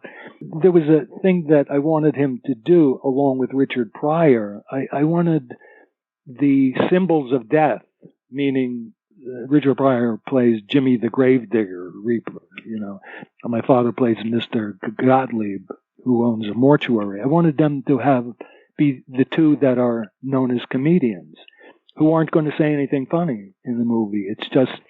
But it comes off, let me say something that I don't think I've ever said this yet, but to anybody. But when I met Richard Dreyfuss at Beverly Hills High School, we were both 15 years old. And when he sat down to me, he sat down next to me in an auditorium, I remember, and he introduced himself. And he said something that was like, it was like really odd in retrospect that he said it, but it was perfect that he said it. And I never forgot that he said it. He said, "Do you know the opening line of Scaramouche?" Which is the Raphael Sabatini novel. Oh, I don't even know. I'm not even certain I even knew what, I may have heard the name Scaramouche, but I never heard of the opening line or whatever, the first line in the novel. So I said, no, I don't know. I never heard of it. He said, the opening line, the novel opens up with this line. He was born with a gift of laughter and a sense that the world was mad. That was what he said to me. And it just lodged into my brain to a certain extent when I was thinking about what I might talk to you about. That jumped out at me because I don't know that I ever said that to anybody before, because it meant something to me, and it comes into play regarding Mad Dog Time in the sense of it's a crazy universe that I created, but everybody to a certain degree has a pretty good sense of humor, and all the characters have a pretty good sense of humor. So I felt like that would be an entry point for an audience to. What happened was, when I was growing up, I was very influenced by Samuel Beckett and Eugene Ionesco, which were theater of the absurd. But the line from the Sabatini novel is absurd in a certain way, it's an entry point for me to make a movie-going audience respond to it. There might be something there that they would be able to relate to if the world is crazy and you got a sense of humor looking at it, which is the key thing. So it always stayed in my brain. The reason that Judith James responded so strongly to Mad Dog Time was that she was a theater producer, a Broadway theater producer. And so she recognized it immediately. She recognized the influences of the Beckett and Ionesco and theater of the absurd immediately. But there aren't too many movies that you would say that fall into the category of theater of the absurd, So, but in a way, Mad Dog Time does, Judith James was just right there for me. The thing that I learned more than anything, when acting is one thing, but when you're starring in a movie and you're also directing it and you wrote it and you're one of the producers, it's important to have somebody who is just there for you, okay? And she was like really, really there for me. When I went and did the motorcycle movie Hell Ride with Quentin Tarantino, so when I did that with him, he was like really there for me, okay? So for me, that's all I need. I got to have one person who's, because a lot of people, it's not an easy, you have to navigate your way through a lot of different things. But if you have somebody who's just there for you, it's critical for me. I did it once where I didn't direct. I wrote a script called Underworld, and that I starred in with Dennis Leary and Joe Mantegna, and Roger Christian directed it, and he was like really, really there for me. So I got lucky with that because I was just kind of crossing my fingers that, what can happen here. But then we got together, Roger Christian and I got together so many times to talk about it. He wouldn't let anybody get near changing a word of the script or changing. In other words, I'll never forget it because he said to me, I wrote in the script that there were Dennis Leary is riding around in a ruby red limousine, okay? Because I wanted something, I thought it should be, it's very surrealistic in a certain way. Roger did a great job, and Dennis and Joe are great, and Annabella Sciorra is great. But he sent the limousine back to make sure that it was, he said, Larry wants a ruby red limousine, and that's the way it's written in the script. Make it a ruby red limousine. Just, in other words, that was pretty good. So I knew I was like in good hands, and he was just very protective of the script. And I'm, every night that we were in, even before pre-production, we'd get together and talk for about 3 or 4 hours. And he was like really, really, I'm very grateful that Roger was exactly who I thought he was going to be. So that was good, So, but getting back to my point is that you really need somebody who, of course, I'm looking out for myself, but when you need somebody who's looking out for you, also somebody else. So it's just, you need that. Because there's going to be too many things coming at you. There's a lot of things coming at you, You just need somebody who's on your side completely, and is willing to fight for you, which is how I've done it so far. I'm doing another one called the One-Way Ride. My producer is also Judith James is the one who recommended.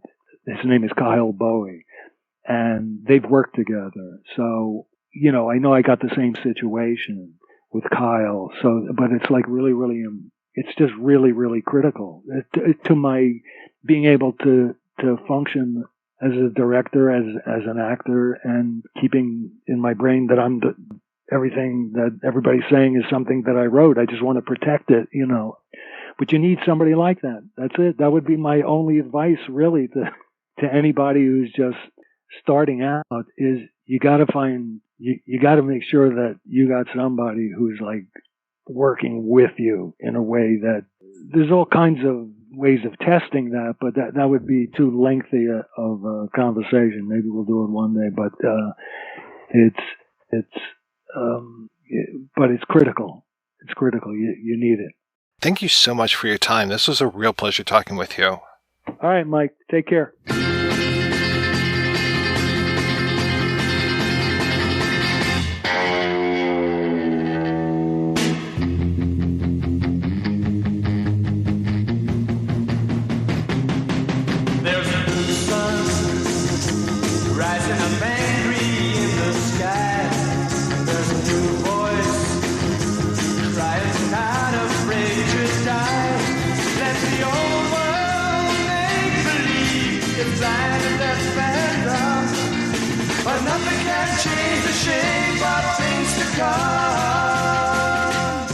Can I ask a little bit about you and kind of your history, how you got into being a designer and production designer?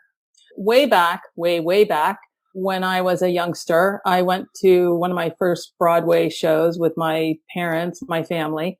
I saw the show Pippin with the original cast, and I was blown away by the set and couldn't understand exactly how they did all that. And I remember telling my mom at that point, that's what I want to do. And she goes, oh, you want to be an actress? And I'm like, no, I want to do all of that stuff that's happening on the stage.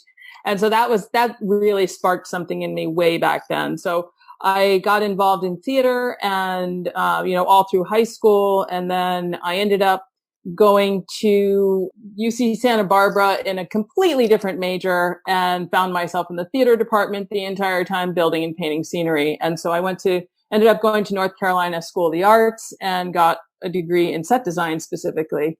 So from there, I moved to New York thinking I was going to be a big Broadway designer and ended up working in television commercials to make some money, and then moved back to LA, got into television and then feature films. And now I kind of do both features and TV. So that's my short story of that.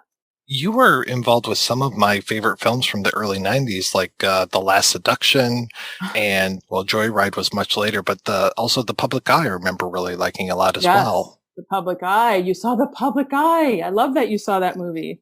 Such a beautiful movie. How about Very Bad Things? Did you see that movie? Oh, yeah. I even talked with Leland Orser recently, and we were talking about that movie. Yeah, it's another one. I've done some of those, culty sort of movies. Mallrats also included in that, a different kind of cult, but yeah. What was that like for you working on those early films? The business has changed so much since then. Back then, it was all non-union, getting your feet wet in the business as a young art director and designer. And you could really do a lot with a small amount of money, because at the time, they did these sort of small mid-sized budgets. They don't do a lot of those now, those mid-sized budgets, like The Public Eye, for instance. And it was non-union. So you kind of got to do a lot of different things to figure out what you were really good at. It was actually great. It was hard. I'll tell you, it was hard, but it was great working at that time in the film industry, really. Did your job on Mr. Holland's Opus, did that help lead to Mad Dog Time? It actually directly did. Yeah, because Judy James, who was the producer she was one of the producers on Mr. Holland's Opus. And of course, Richard ended up being a producer on Mad Dog Time, originally titled Trigger Happy. So, I met Richard and Judy James, and then they were going to do this small movie, interesting movie, and they had me meet Larry Bishop, and we hit it off, and the rest is history with that. But yeah, it directly came from that. On Mr. Holland's Opus, he was very accessible as an actor because it was one of these very sort of family type movies. Like the whole crew and cast was like a big family. And so everyone got to know everyone. And so he knew who I was. And maybe on a normal film, he might not know who the art director of the film is. It was a unique situation. Can you tell me a little bit of a difference between art direction and production design?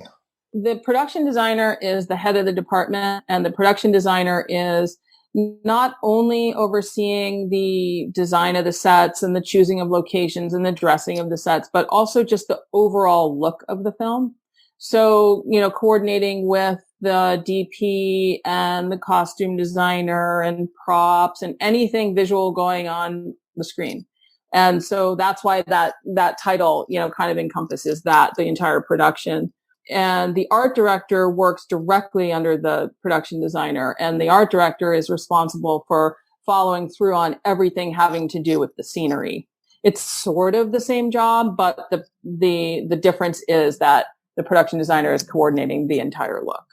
Now, I don't want to blow smoke up your behind or anything, but the production design of Mad Dog Time is one of the reasons why that movie stands out so much for me, and especially what you're doing with Vic's Club, what you're doing with that basement set, what you're doing with Kyle MacLachlan's lair. I mean, especially the whole idea of the sports car and the airplane. I mean, can you tell me what that experience of putting all this stuff together was like for you? Yeah, I mean, it is definitely was a unique situation for me as a designer because, first of all, Larry was great to work with. And Larry had a vision for the film, but really didn't know how to get it out. You know what I mean? Like he knew, like he felt emotionally what this film should be, but through our conversations and mostly about size and scale and, choosing locations that were unexpected, like the whole, basement dueling thing with the fancy desks and I had pitched this the old print room at the Herald Examiner building downtown. I had been there before, and I just had this, he wanted a large space, but couldn't really verbalize exactly what that should be. And I had, the minute he said large space and kind of spooky and, what is it? We don't really know where we are. That specific location came to my mind. And then, I pitched those fancy desks and everything about this. Originally we talked about it feeling like a 1940s style, but never really knowing what time period we were in, because clearly it wasn't 1940s, but it was like this weird stylized world.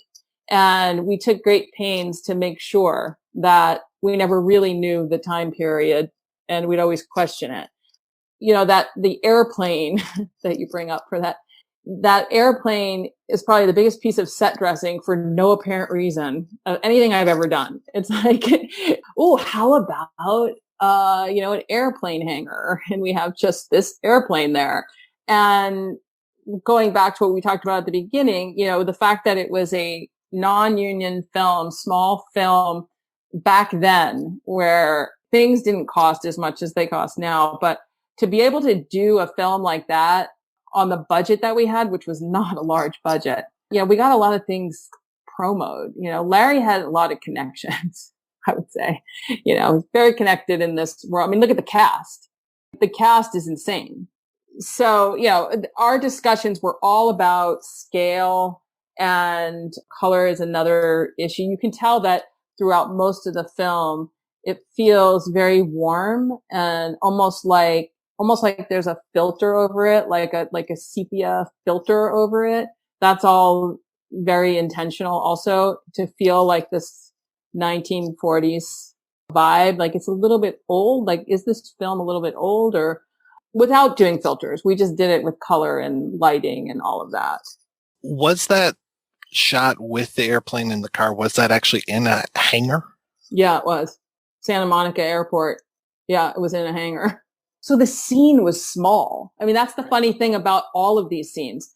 The scene was small, just like the scenes, in the shootout with the deaths. I mean, those scenes are small, but we really, really wanted that long walk, from the door down we put that staircase there. It wasn't even there. That, we wanted that long, laborious walk to the death. You know what I mean? To the death. And so that was always in the back of our minds, on these sets. Like, oh, this is a tiny scene, but let's start to establish the scene in this gigantic space, which is so crazy and fun. I mean, you never get to do that. I've never done it since. It was so much fun. So much fun. Vic's place, was that a location or was that a set? That was a location. And it was the old stock exchange building downtown. The stock exchange was no longer there. And so it was just this empty space. We built everything into it, basically. There were 2 levels there, but we built the bars and all of that. I think we laid the floor too, if I remember right. We built a lot of doors. So, this type of film really requires more location work and then building into the locations in order to be able to do it for the budget. We really didn't build any sets other than Grace's office, which was actually built into a location, but pretty much we only used one existing wall as part of the set. Was there a lot of stuff shot outside, or was it mostly interiors? We had the scene at the car that was outside, the driving scene, I think with Rob Reiner. I think they did do that outside. The alley, obviously that was outside. Most of the movie, I think, is inside, right? I mean, I think just that alley, which I love, that ending scene cracks me up. So funny. Jeff Goldblum. Wow. Anyway, he's so great, isn't he? He's just so great. So yeah, so most of it was inside. Oh, we had that establishing shot at Vic's, but yeah, most of it's inside. Working in your industry, especially when you were a little bit less experienced, did you ever get starstruck when you saw some of these people that you had only seen on television or on stage, and here you are working with these people?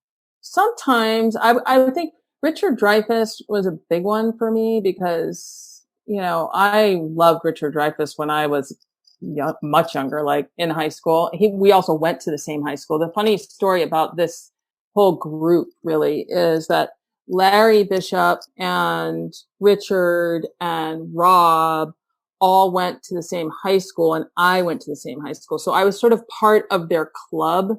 Like once I got to meet all of them, they were like, "Oh yeah, we all went to the same high school." And same with Albert Brooks, and I did a movie with Albert Brooks, and it's all after the fact. They don't know, like when they're hiring me. We talk about, I got to know Richard on Mr. Holland's Opus, like I said, but he's one of the people who I always looked up to. I just from all the movies he was in my childhood. Probably back then I would say yes, but now I'm kind of like, I don't think there's anybody who, maybe Harrison Ford. Okay. If I met Harrison Ford, I probably would be a little speechless, but I don't know. Other than that, I don't know. What were some of your biggest challenges when it came to doing Mad Dog Time? Was it the budget mostly? It was the budget and the fact that, when you look at the requirements of the script prior to doing anything, it was like, whoa, we're going to make this movie for $8 million. We've got 2 clubs right there, that alone, in set dressing, and everything's fancy, the restaurant and the fashion show and the just everything. And so that was daunting. The budget was a little daunting, but at that point in my career, I would say I was game for anything. I just felt like I'm going to do it. I can do it. And hiring the right people. I had a great set decorator on the film who's now been nominated for 2 Academy Awards. It was, there was so much about it that was challenging. I never felt like, it was undoable. You know what I mean? I thought, we're going to do it. We're going to just make it happen. We're going to do it. I still like that, actually. I imagine that a film like this doesn't have a long time to shoot either. No. I don't know for sure, but my memory is that it was a 30-day shoot. That's my memory. So I think it was, we'd have to verify that, but I think it was only a 30-day shoot. It was really fast. And that's the other thing. That's why we ended up building. So we did, Grace's club at the Wiltern Theater lobby. And the thing I remembered about the Wiltern Theater and why I had suggested it was that staircase. The staircase, which is very prominent in many shots, it's just great looking. And so I thought it's the right style. It's what we're looking for. And we just ended up basically renting the entire space for a period of time. And we built, the whole club within that, the stage and the dance floor. There's actually a bar that you don't even ever really see in the movie, I don't think. Maybe you see a snippet of it, I don't know. And then because of our schedule, because it was such a tight schedule, we ended up building Grace's office in the section of that lobby that goes into the theater. There's like a hallway sort of like where everybody feeds into the theater. And I thought, this is a good space. Let's build the set here. And they had those sort of deco, reliefs on the wall. And we used that one wall that's behind Jeff in that whole scene at, in her office. That sort of fancy, we never could have afforded to build that. So anything that I could make the film look more expensive that already existed, I made sure I designed in, like the staircase, like that restaurant that we ended up using for the little fashion show thingy. That was a restaurant called Perino's. It no longer exists. I think it was on Wilshire Boulevard, and it had closed at that time, but it had those fancy booths in there. And I thought, okay, that's something we can work with, and then we just added to anything I could find that had that fanciness that I could add to the film. I tried to get. Agree. Yeah. Building in free production value. Exactly. Looking for that all the time. Even in the alley choice, we wanted to have that long alley. It was a very graphic shot. So we looked at a lot of alleys at night to make sure that we found the one that had that scale. Everything was about the scale, even just that little bit at the end. We talked about how Mr. Holland's Opus led to this one.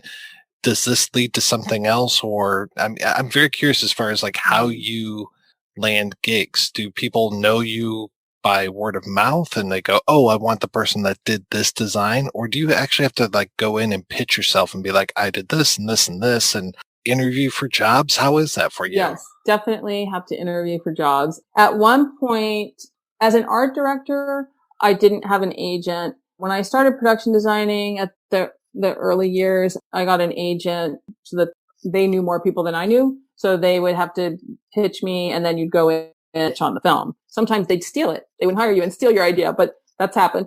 One time I went for an interview on a film and I did a big presentation and they just loved it so much. And then they called me afterwards and they asked if they could have it. And I'm like, no. Are you hiring me? If you're not hiring me, then I'm going to say, no, you can't have it, which was very weird. But at this point, you know, I don't have an agent anymore because I do know a core group of people that I like to work with. And then word of mouth often leads to the next thing. It often does. Somebody called me one time just because they saw, well, more than one time, because they saw a film that I designed and said, oh, I love this film so much. You know, would you be interested in reading this script? Which is always, to me, the most flattering thing. Yeah. Like, really? Oh, that's so cool that you're finding me. You're finding me. You took the time to find me. That's cool. Well, you took the time to find me. So there you go. What have been some of your favorite films or TV shows to work on over the years? I loved working on The Muse with Albert Brooks because it was incredibly unique situation just to work with Albert. You know, just the fact that he is basically in every scene and directing every scene and wrote it is just mind-boggling how one person can do all of that.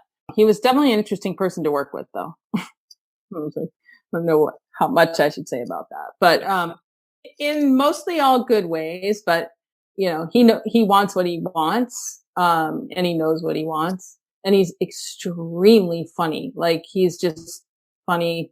He would just film like, this is back when you still used film. You know, he would shoot like 10,000 feet of film a day because he just keep rolling and rolling and rolling and doing it again and doing it again. And it was very interesting for me. As far as production design, he was very easy to work with, really, for me, for the most part. He was mostly concerned about air conditioning. His famous line was, you know that scene in broadcast news? And I'm like, yeah. He goes, that was real. I was really sweating like that. You have to make sure that there's enough air conditioning. I'm like, it's not my job, but okay. I'm going to make sure that there's enough air conditioning, Albert. Yeah, that and working with Peter Berg on Very Bad Things was also very interesting. I've worked with a lot of first-time directors, which is interesting. Kevin Smith, I mean, he did Clerks, but he didn't really have a budget so much for Clerks. So Mallrats was really his first real film. And then Peter Berg, that was really his first directing. I think he did some TV, maybe some episodic stuff, but it's interesting to work with first-time directors. I feel sort of like a mom, you know, like in a good way, you know, helping. I seem to remember you also worked on Chuck for a long time.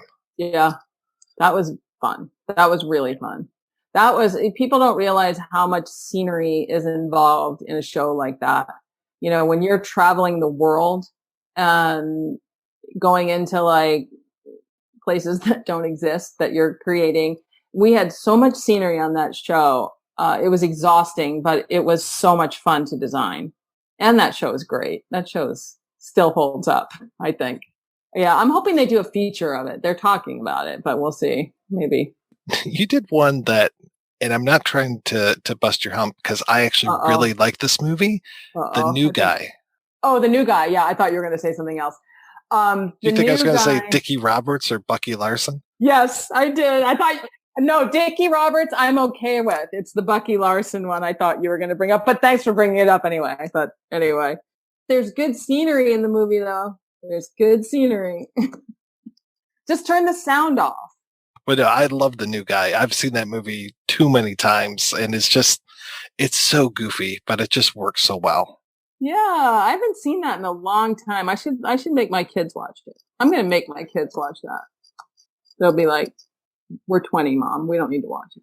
Well, I think I saw it right around when I was 20. I don't know how these kids are today. They might be too above it. Yeah. I think they think it's funny. It is a good movie. That was a fun movie to work on. That one we shot all in Texas, so that was interesting. That was during the Bush Gore fiasco. I was in Austin during that. That's what that movie calls back to me. Right there in Bush country for that. Yep. Wow. Yep. How did the pandemic affect you? Well, it definitely affected the entire industry. Yeah, I was working on a pilot for ABC, and we were basically 2 days away from shooting the pilot on that March 13th when we were on the final scout, and we were shut down. And we thought we were leaving for 2 weeks. That's what they told us. And so we left everything. We literally just left everything on our desks and left. And then how many months later, they ended up doing the pilot again, but we had to go back and like get all the food out of the refrigerator. I mean, it was great. Yeah, it was nasty. But overall, it shut us down. Yeah, it shut us down. It's now getting kind of crazy in the business. And so huge production, surge right now. It's hard to even find crew because of all the time lost. They don't have content to put on TV or out in the theaters. So it was rough, definitely rough. So you're working on something right now? I'm going to be working on a series. I did a pilot a couple of months ago that was picked up that I can't tell you what it is. Yeah, so I will be working on that at the end of August. It'll be fun. Is there a good place for people to keep up with you and your work online? Well, I have a website that I'm not very good about keeping up on, but people can look at it. It's just DinaLipton.com. I'm not a very good promoter of myself, but you can IMDb me and see my credits. Well, Ms. Lipton, thank you so much for your time. This was great. Oh, good. I hope it was helpful. It was fun. I never get to do this, so it's awesome. Thanks for inviting me. C'est bon, c'est bon. C'est bon, c'est bon. C'est bon.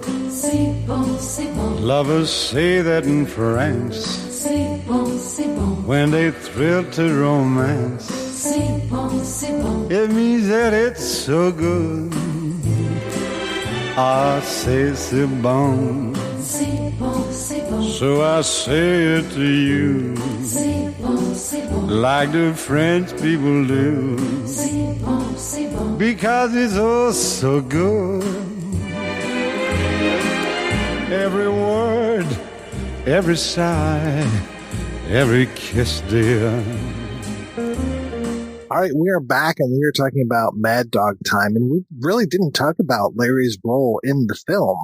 I love that he kind of shows up as this, I described the film as being kind of metaphysical, and his gangster, gunman, almost a samurai character. I think you guys brought up that, Henry Silva was having a little bit of a renaissance around this time, that he was in Ghost Dog Way of the Samurai, and that, like, ghost dog type character. I mean, Larry's not quite at that level, but he definitely has, like you said, a philosophy, and him coming in and just being this, I don't think he ever takes off his sunglasses. He just kind of like he dips them down a couple times for effect, but that's it. Yeah. He's a force of nature, really. And it's weird that he chose to introduce himself like halfway through with confusion, where it's like Christopher Jones gets this cool intro. And, the way he shows up to kill Gregory Hines, and that could have been one character. That could have just been Larry Bishop's character. But then in the middle, he's like, no, now then I show up and you're confused because you thought I was this guy. So he doesn't quite have the same intentionally cool intro that Christopher Jones does. But like, there's something funny and great about that being like, you're the director of this movie, and we're going to just, in the middle of the movie, kind of throw you in, but you don't have to, ooh, moments more like, wait, what? Wait, that's the guy? That's really great. If I came into this movie cold, I would have probably thought, oh, maybe Christopher Jones got sick or he got mad and he just walked off the movie. And then Larry's just like, oh, fuck, I got to take over this role. But I don't think that was the case. I think that was very intentional, that there's the fake Nick character and the phony Nick. He really, now, have you seen Hellride? I have not seen Hellride. Very, very different character. I don't want to go into it too much because because it didn't strike. I mean, I clearly love this film so much, and I'm just not as into the biker genre. So I think there's parts of it that just go over my head or under my belt or something. They go someplace in your body that you don't want to talk about. They go someplace that other than where I can receive it as a film. Just the way I love the way he introduces himself in this, and the depth of his voice, and the way that Jeff Goldblum gets to play off of that humorless, tough guy thing that he has going on. And there's also a fun thing. So at one point in the car, it's him and Dreyfuss and Rob Reiner in the car. In my interview with Larry Bishop, he said that in high school, he was in an acting troupe that was Richard Dreyfuss, Rob Reiner, him, and Albert Brooks. So there was a whole time I was thinking, he must have tried to get Albert Brooks in this movie. He had to have asked him, who would Albert Brooks have played in this? Going back to Hellride real quick, I think I was mixing that up with another movie called Hard Ride to Hell for whatever, I guess because it sounds kind of similar. Miguel Ferrer was in that, and I had asked him about it, and he was just like, no, I don't want to talk about that movie. It was a piece of shit.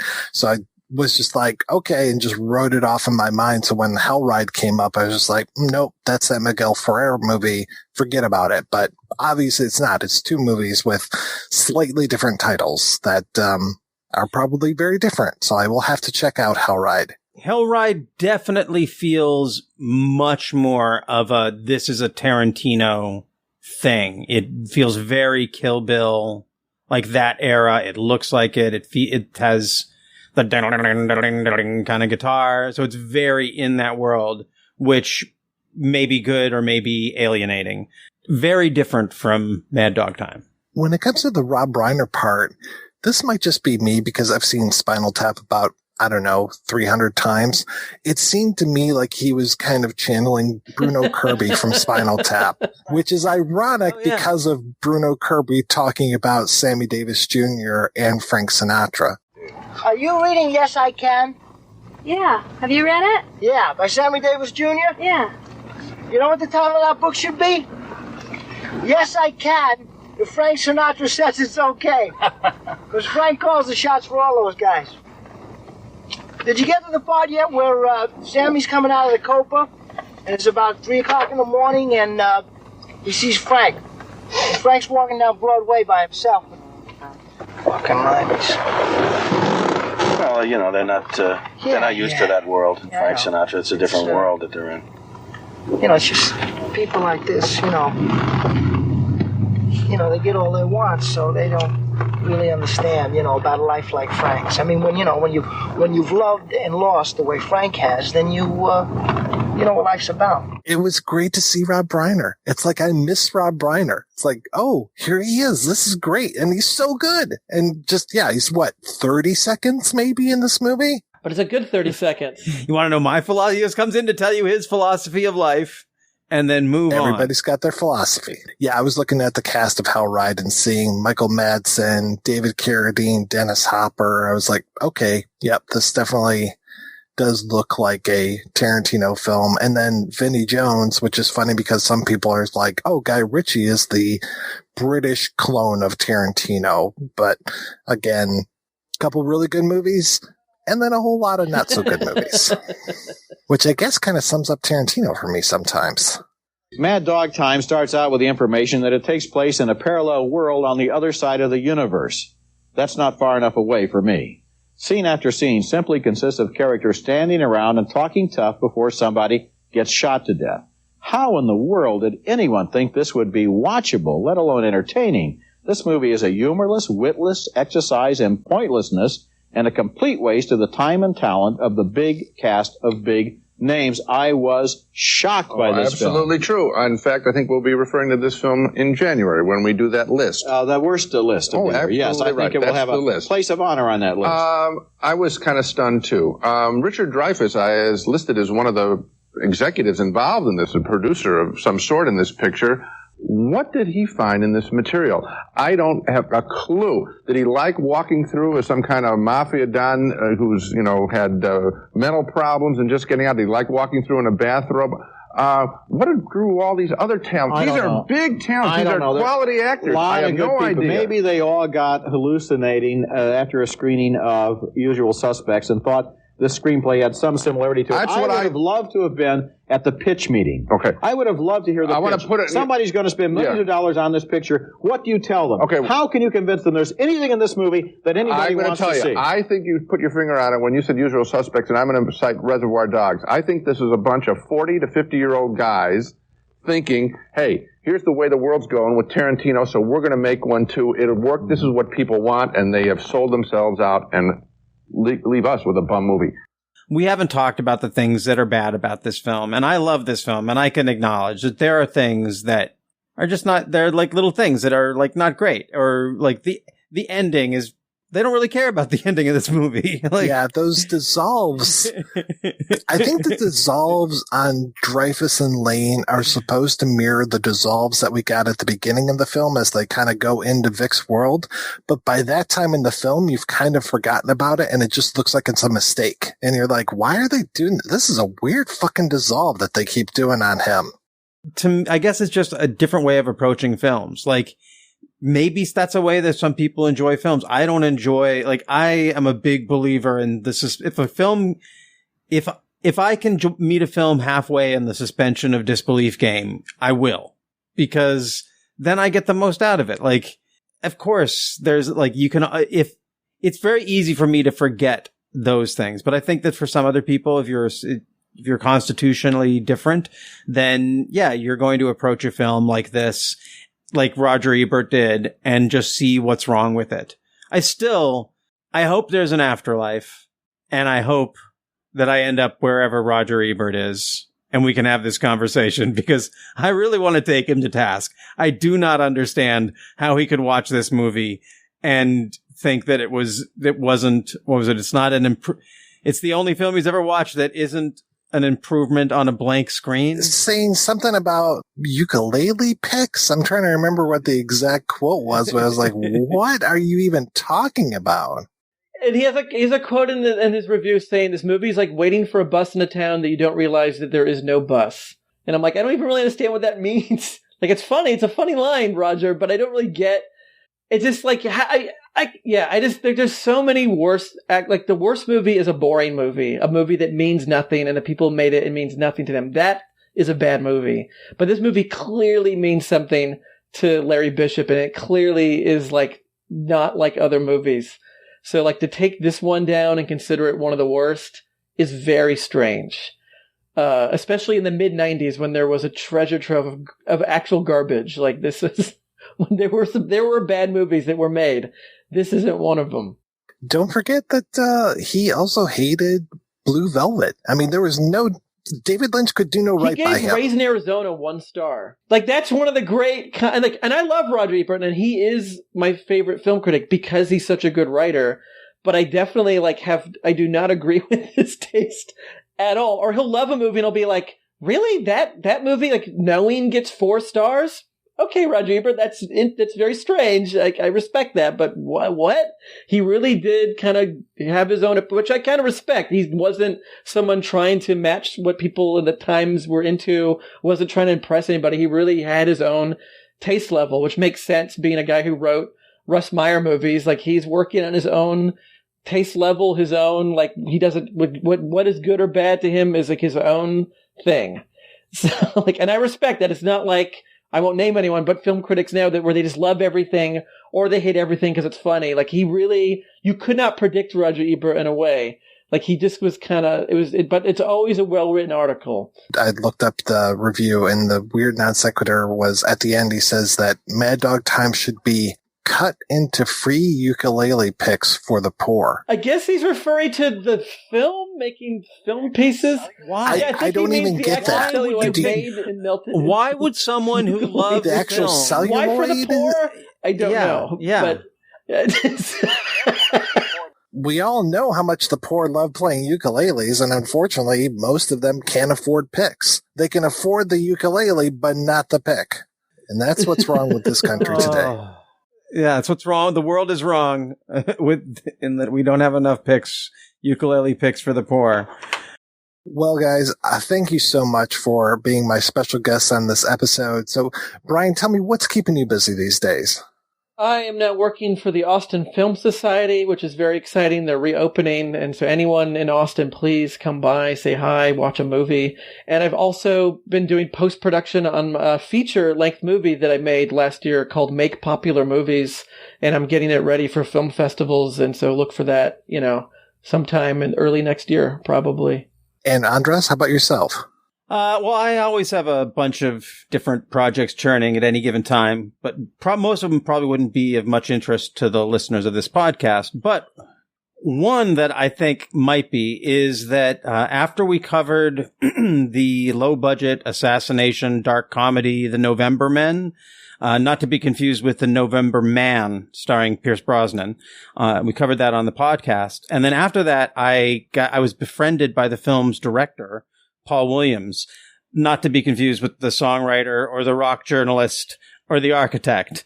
But Paul, I don't know if you're familiar with him. He had this amazing little run at the onset of New Hollywood. His company produced the first Terrence Malick and Brian De Palma films, and his own films featured actors like Jon Voight and Robert Duvall and John Lithgow and Barbara Hershey and David Preval and others. And he was also a political guy, and he spent a lot of time with Huey Newton and Abby Hoffman and Eldridge Cleaver. And so his memoir is just full of these amazing insights and anecdotes that, as a film fan, I just are incredibly valuable.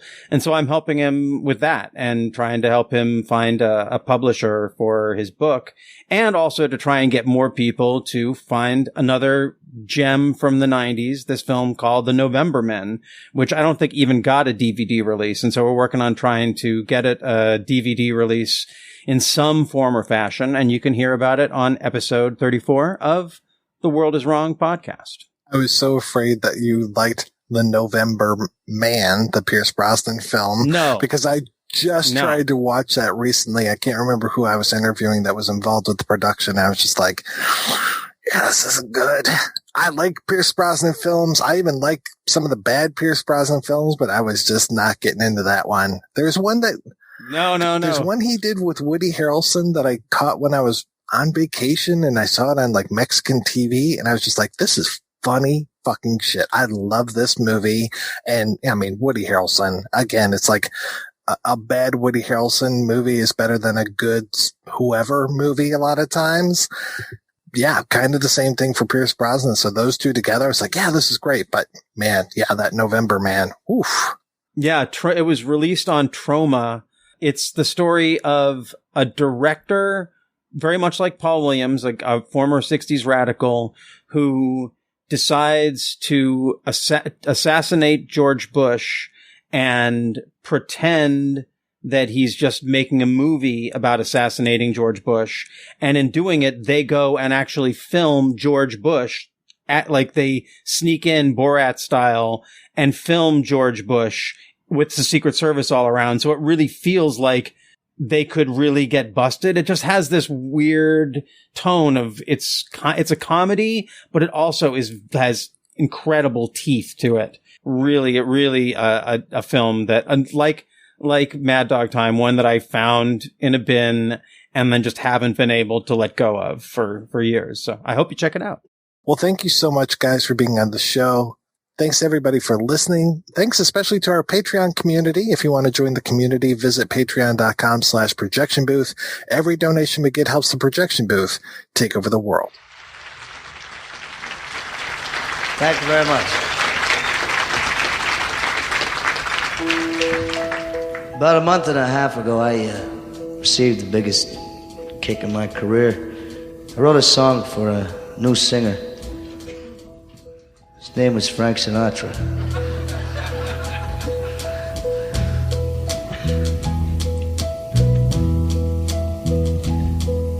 And now the end is near, and so I face the final curtain. My friends, I'll say it clear, I'll state my case, of which I am certain.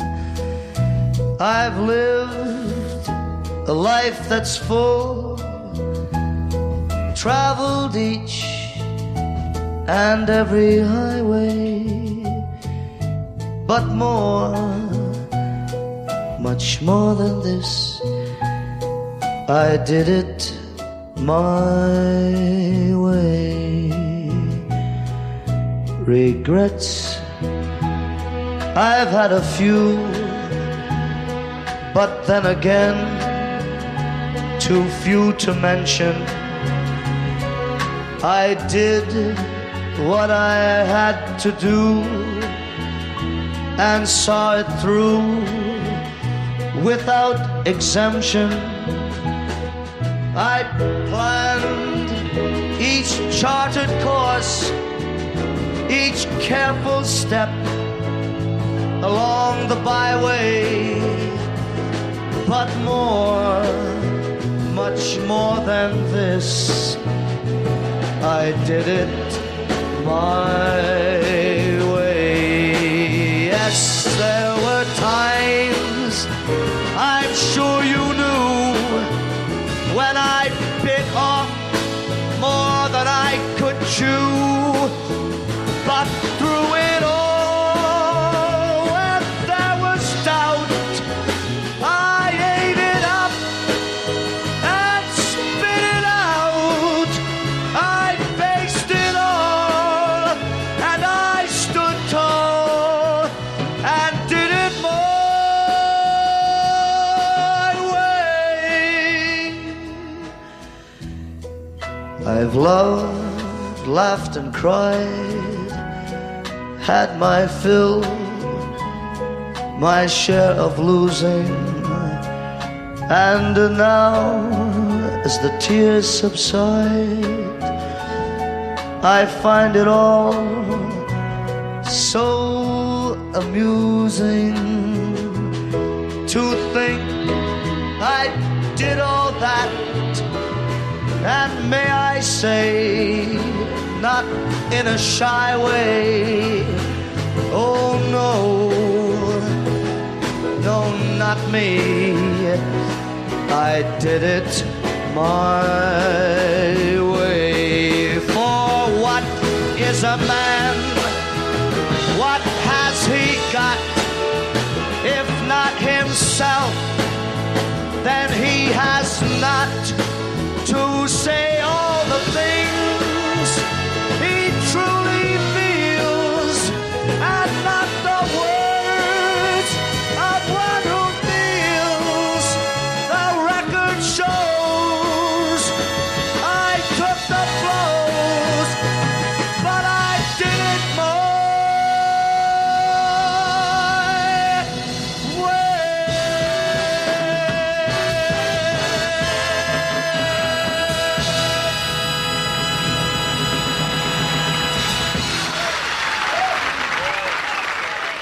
made it to the end of this episode of The Projection Booth. And as the end credits roll, we wanted to thank you, the listening audience.